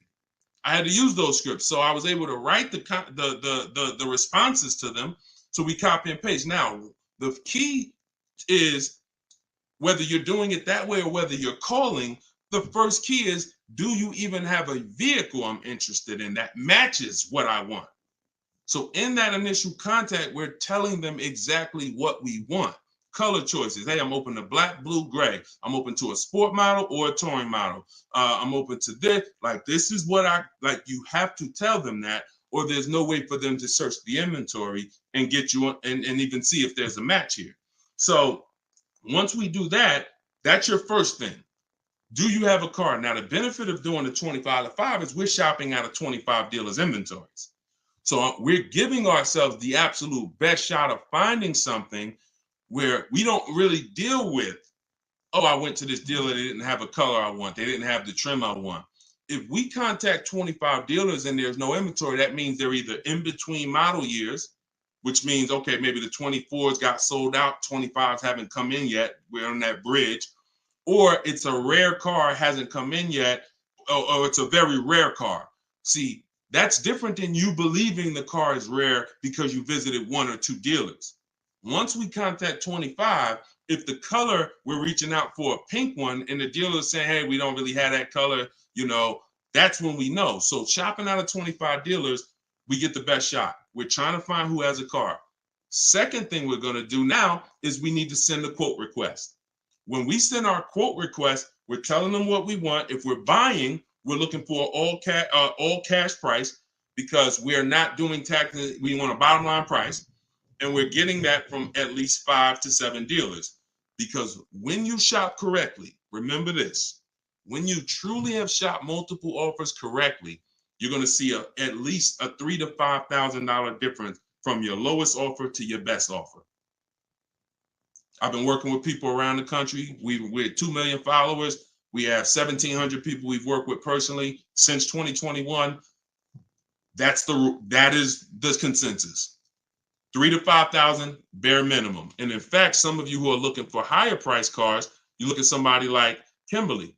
Kimberly used multiple offers. Her Maserati she was shopping for, she picked it up a little while ago, $86,961 vehicle. They offered it to her for $66,261. Deshone, that sounds crazy. She saved 20 grand. Actually, 20,700 on that offer.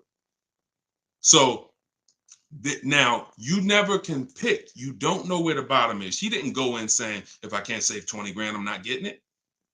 That's not how we go in. We go in, we do multiple offers, and we let the bottom reveal itself. We don't choose the bottom. All right. So once we do that, we're getting our quotes, and there's going to be a lot of people who try to stop that. Hey, we only do business in person. When can you come in?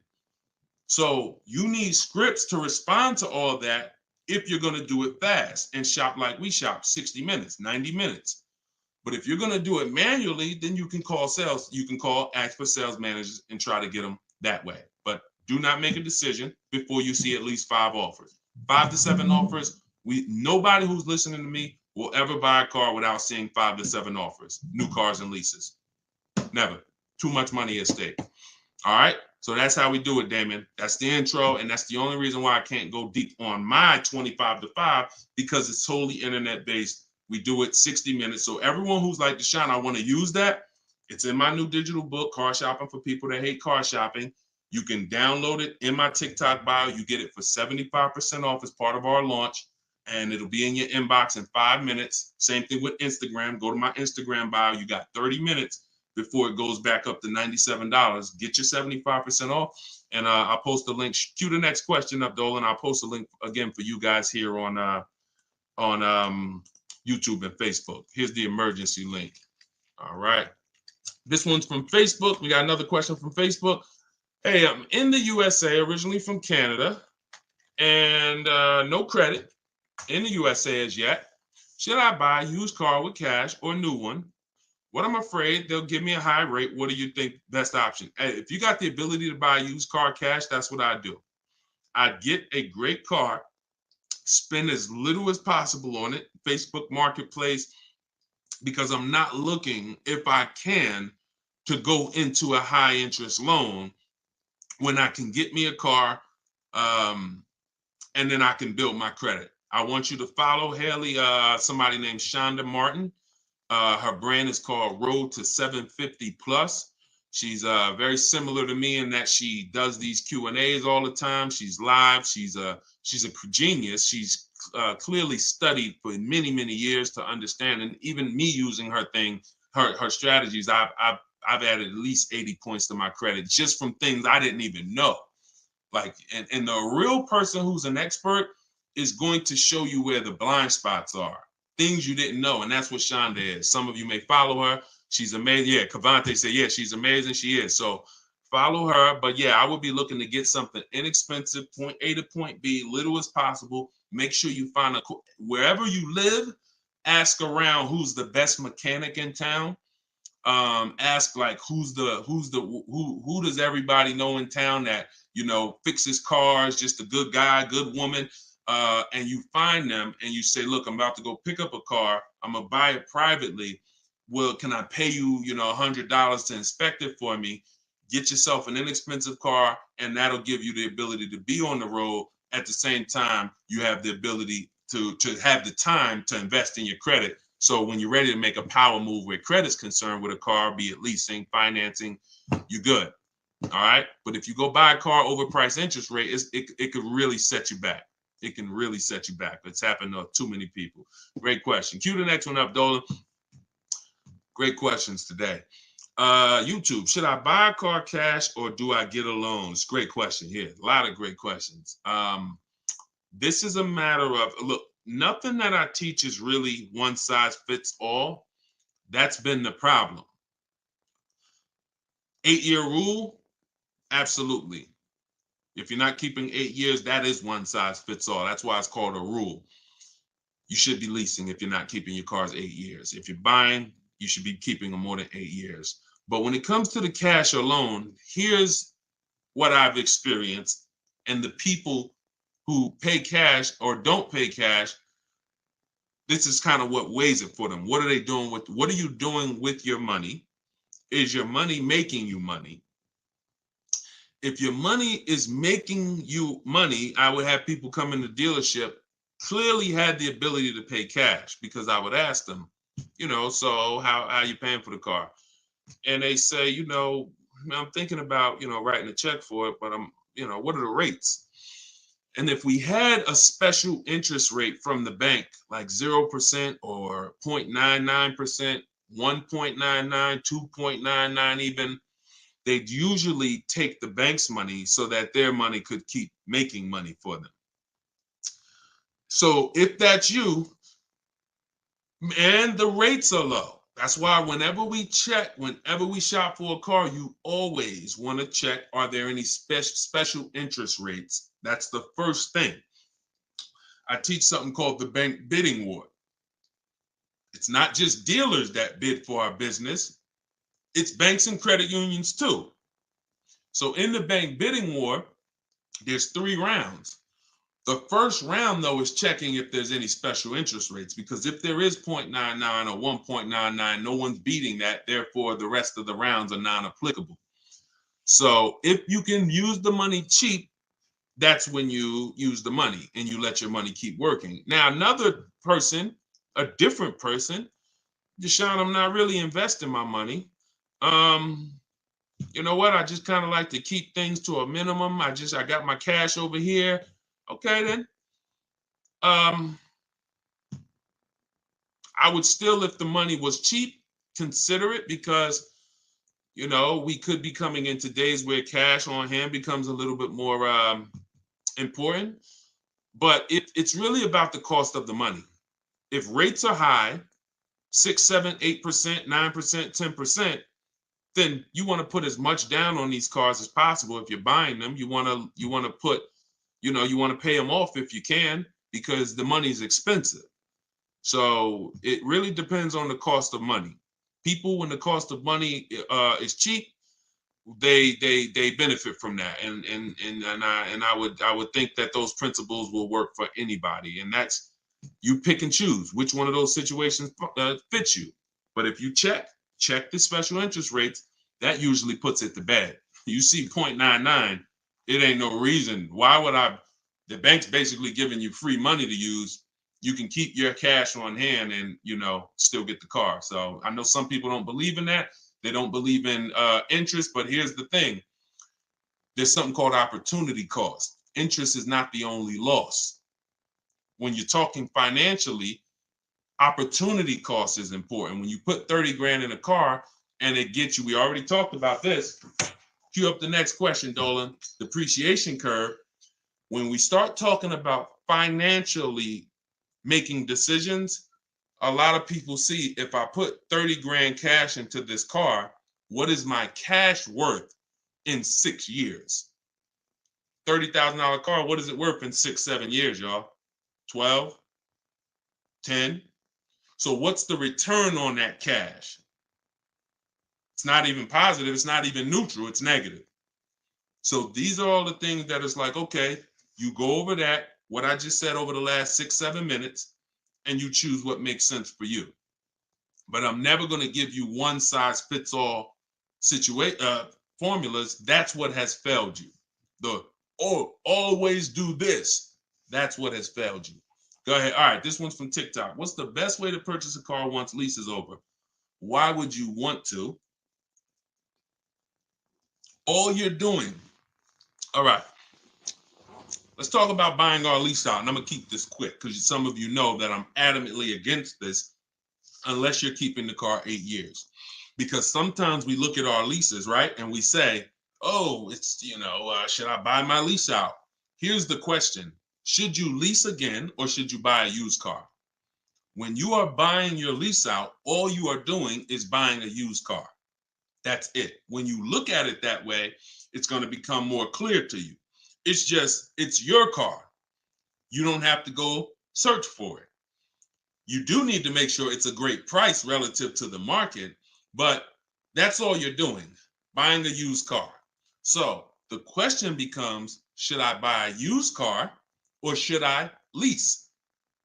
And when you realize that the 8-year rule, breaking it, is going to continue to lose you money and put you in negative equity, you won't buy your leases because you don't plan to keep them again for another 8 years. I'm going to tell you how I found this out to be horrible. Guy walks in the dealership. I'm looking at the car that he has. He says, okay, I'm looking to trade this in, get me something new. So, okay, how many years old is that? About 5 years. Okay, cool. How long you had it? I had it since it was new. Okay. All right, you know how much you owe on it? Nah, I don't know. Now, that's not a good sign, because if a person tells you they've had a car for 5 years, and they've had it since it was new, wouldn't you think it was almost paid off or paid off, right? If that makes sense, type of dollar sign. If a person said, you saw them, they're like, yeah, I had that car 5 years. I bought it. I've had it since it was new. Shouldn't it be almost paid off or either paid off, right? So when he said, I don't really know what I owe, I was like, okay, no problem. We'll call the bank. We'll find out. All right. So I have the used car manager look at his because everyone who's in this position, I'm going to tell them about leasing. So I'm looking forward to that, because once I tell them about leasing and I show them the numbers and like, hey, you keep trading these cars, look how much you're going to save. And some people will come in and their car was paid off. And I'm like, good thing is whatever that car is worth, you're going to get all that back. You're not putting it into your deal and using most of it as a down payment. So I've literally changed people from financing or buying to a lease, giving them a check back for their old car that they was coming to use as a trade, and they get a check for $12,000, and then they leave with a lease with no money down or little down, and they're like, yo, this is great. So I'm thinking I'm about to lay this out for him. And so used car manager goes, looks at his car, may say like, okay, I think the car's probably worth about 18. Okay, perfect. So let me call the bank, find out what he owes. Hey, how are you? I'm calling for Mr. Johnson here. Yeah, he's interested in replacing his car. We need his payoff. Okay, the payoff is 18,000. Wait a minute. How the heck is the payoff 18,000? Hey, Mr. Johnson, they're saying you still owe 18,000. Dang, it's that much? Yeah, I didn't know it was that much. Wait, I thought you said you had the car since it was new. Yeah, I did. You know what happened? We leased it for 3 years, and then we had bought it when we bought it after the lease. That's how I learned how bad this was. So I'm like, okay, because when you buy your car off lease, most people, you're going to need a 6-year loan to have a similar payment. So if your payment was 400 and you buy the lease, you're typically going to need a 6-year loan to have around the same payment, right? So picture this, 3 years to lease it, then you get a 6-year loan. 6 plus 9 is what? 6 plus 3 is 9. Anybody on here signing up for a 9-year loan on a car? Anybody? We got a lot of people on here. Anybody on here signing up for a 9-year loan? No? Okay. Room's quiet. So we've never signed up for a 9-year loan. Look, she said, heck no. Right. We never signed up for a 9-year loan, 9 years of payments on the same car. Yet when we buy our leases, this is what's happening. So you look and say, all right, you bought your lease, you put 6-year loan, so you leased it for 3, then you paid it for another 2, that's 5. Now you're tired of it. Yo, man, I've been in this car, let me go trade it. Problem is, you still have 4 years left of payments. That's why buying the lease is horrible. One situation where it makes sense, if you're keeping it 8 years. That's it. If you're going to keep it another 8 years from the day you buy it, then potentially go ahead. Because all it is again, buying a used car. If you said to Sean, should I buy a used car or lease? How many years you keeping it? I'm keeping 8, 9. Buy the used car. Don't lease. So preaching the truth. Thank you, Kevin. I'm glad, man. And hopefully these stories will stick in your head. So when you encounter these situations, you know, when someone says to you, hell, man, I'm thinking about buying a lease, you'll never forget the story. So this has nothing to do with getting the best deals. This has everything to do with with having the best deal structure. So I'm glad that clicked. Go ahead, shoot the next one up, Dolan. Oh, I see we already been on for. All right. We'll do a couple more. I'm trying to get through them as quick as possible. Y'all, if y'all like Deshone, I love to know everything you teach of how you shop for cars. Everything I teach is in a step-by-step way. In my digital book, Car Shopping for People That Hate Car Shopping, 7 Steps to Saving Time, Money, and Avoiding Dealerships. Everything we do is a bid. We're buying cars and leasing cars in 90 minutes, 60 minutes. When you get good, you'll be able to do this in like 45, 60 minutes. You never spend more than 30 minutes in a car dealership. You're at home. You're the prize. You're getting bids. You're no longer negotiating one-to-one where you're in a losing position. When you're getting bids, you're in the winner's position. So you can get your book for 75% off as part of our launch.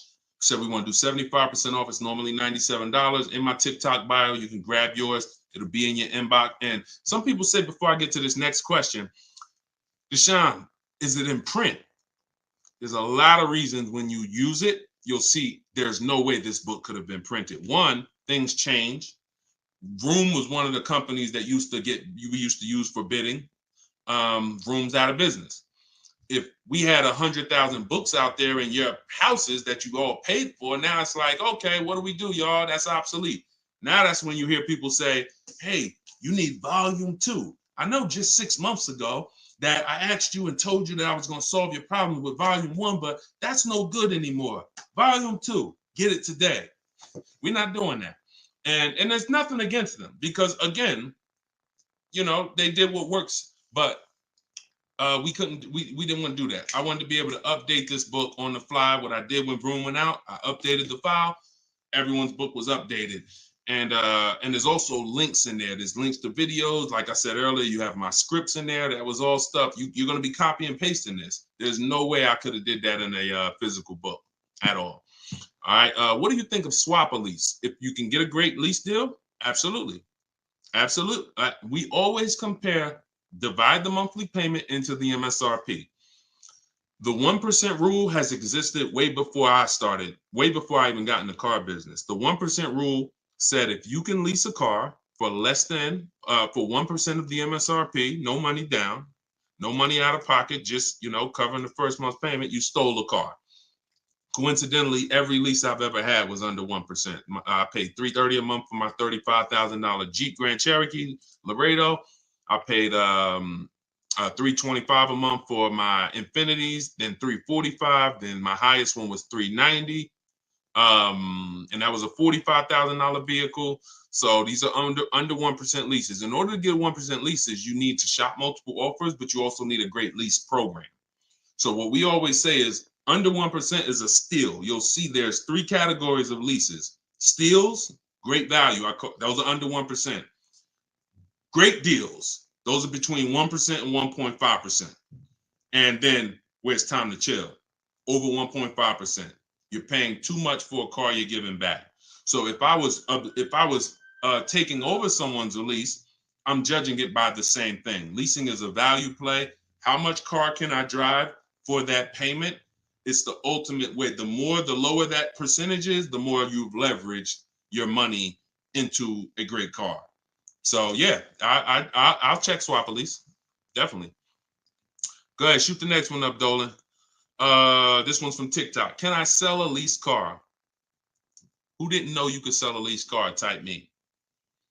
My cousin left me his 2020 Toyota Highlander with 2,000 miles, so I need to get out of my lease. I don't need 2 cars. Okay. Equity assessment. Call the leasing. Matter of fact, I'm not going to repeat it because I already talked about this at the beginning of the broadcast.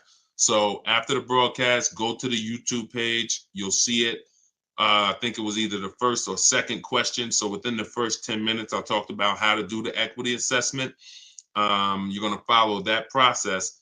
And this is all in my book. If you're like, Deshone, I don't even want to watch the video. Is that in the book? Absolutely. Because everything I'm teaching you is out of one step in my 7-step process. So the equity assessment is step 2. After we decide leasing versus buying, that's step 1. That's the most important question. Foundation of your car deal is, did I lease when I should have leased? Did I buy when I should have bought? Once you pass that, now if you have a car to replace, you need to do an equity assessment to see, do I have equity? Am I at a break even, which means I can get out? I'm not going to make any money, but that's fine. I can get out. Some people got a lease. I could get out the lease early. You technically can't do that because you're breaking a contract, but if you can sell out and break even, then you can get out early. Or do I have a negative position in which case I can't get out early? In the case of a negative, if you have a negative position on a lease, you can't get out early without penalty, without those payments. But if you're a negative equity on a finance, then that's different. There's no negative equity in a lease. I know we kind of use these terms interchangeably. Negative equity is only with a finance because you have to pay the money. With a lease, if what I get offers for, if it's below my payoff, then I just stay in the car until the end. I don't have negative equity. So you do the equity assessment, and hopefully you can break even. And the good thing about Toyota, if they haven't changed it, and I remember right, they don't have a third-party restriction. So you should be able to, if those offers you get are what you owe or higher, then you should be able to sell that car right to CarMax or Driveway or AutoNation, whoever makes you the highest offer, and you can be out of it literally. You do that today, you could be out of that car tomorrow. All right, so keep me posted. Go ahead, shoot it. See, we're over an hour. And I know Dolan, we always try to keep the shows an hour, but it's like the questions start rolling in and it gets good. Go ahead, shoot another one up, Dolan. We'll wrap in a second.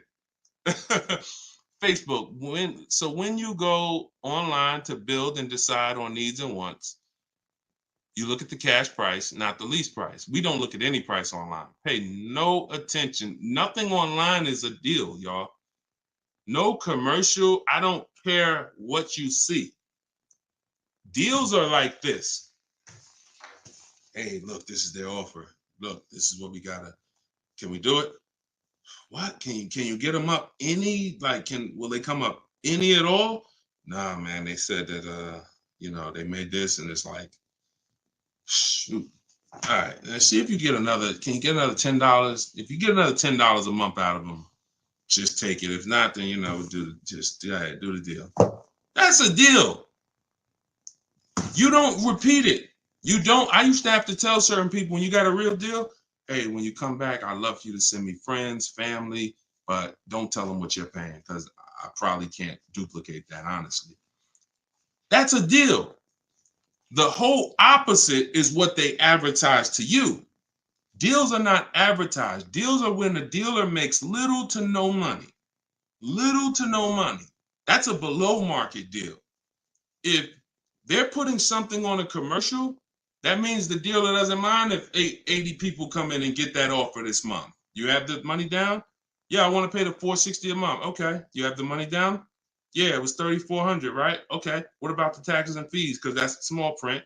All right, how much is that? That'll put you probably about another $3,200. And then I could be at that payment from the commercial? Yeah, definitely. Okay, let's do it. That's not a deal. That's not nothing special.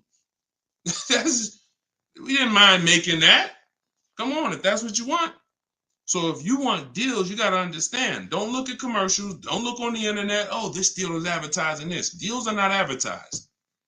Let that set. All this marketing that has worked on, come at the end of the month.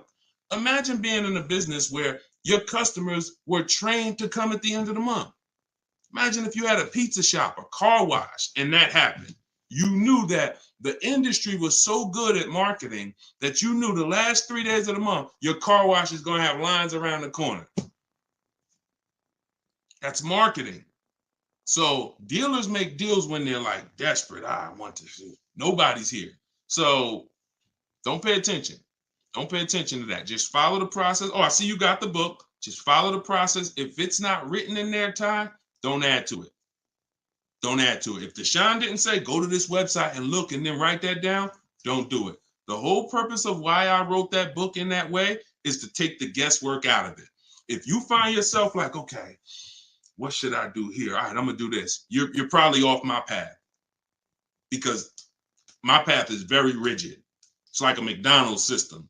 You hear that beep, the nuggets are ready. Oh, don't change it. And then you'll get the results. We call that trust in the process. Great question. All right, y'all. We just hit an hour and 10 minutes. Y'all, I would love to do this all day. We are going to continue to do these broadcasts.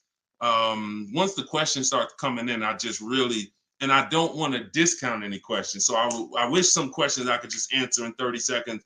It's not possible without me just cutting it short and then you not getting the value out of it. So we try to get through as many as possible. For everyone who wants everything I teach in one place, you can get everything in my social media videos. But I think what you understand now from being on the broadcast is there's lots of different situations. So when you're moving through my social media video, you're saying, oh, he's talking about leasing here. He's talking about buying a used car here. He's talking about banks here. He's talking about high mileage here. All right, that means I got to try to piece this together myself. Same thing with the broadcast here. If you're like Deshone, I want everything in one spot, step by step, it's all in there. Leasing's in there. The high mileage paths are in there.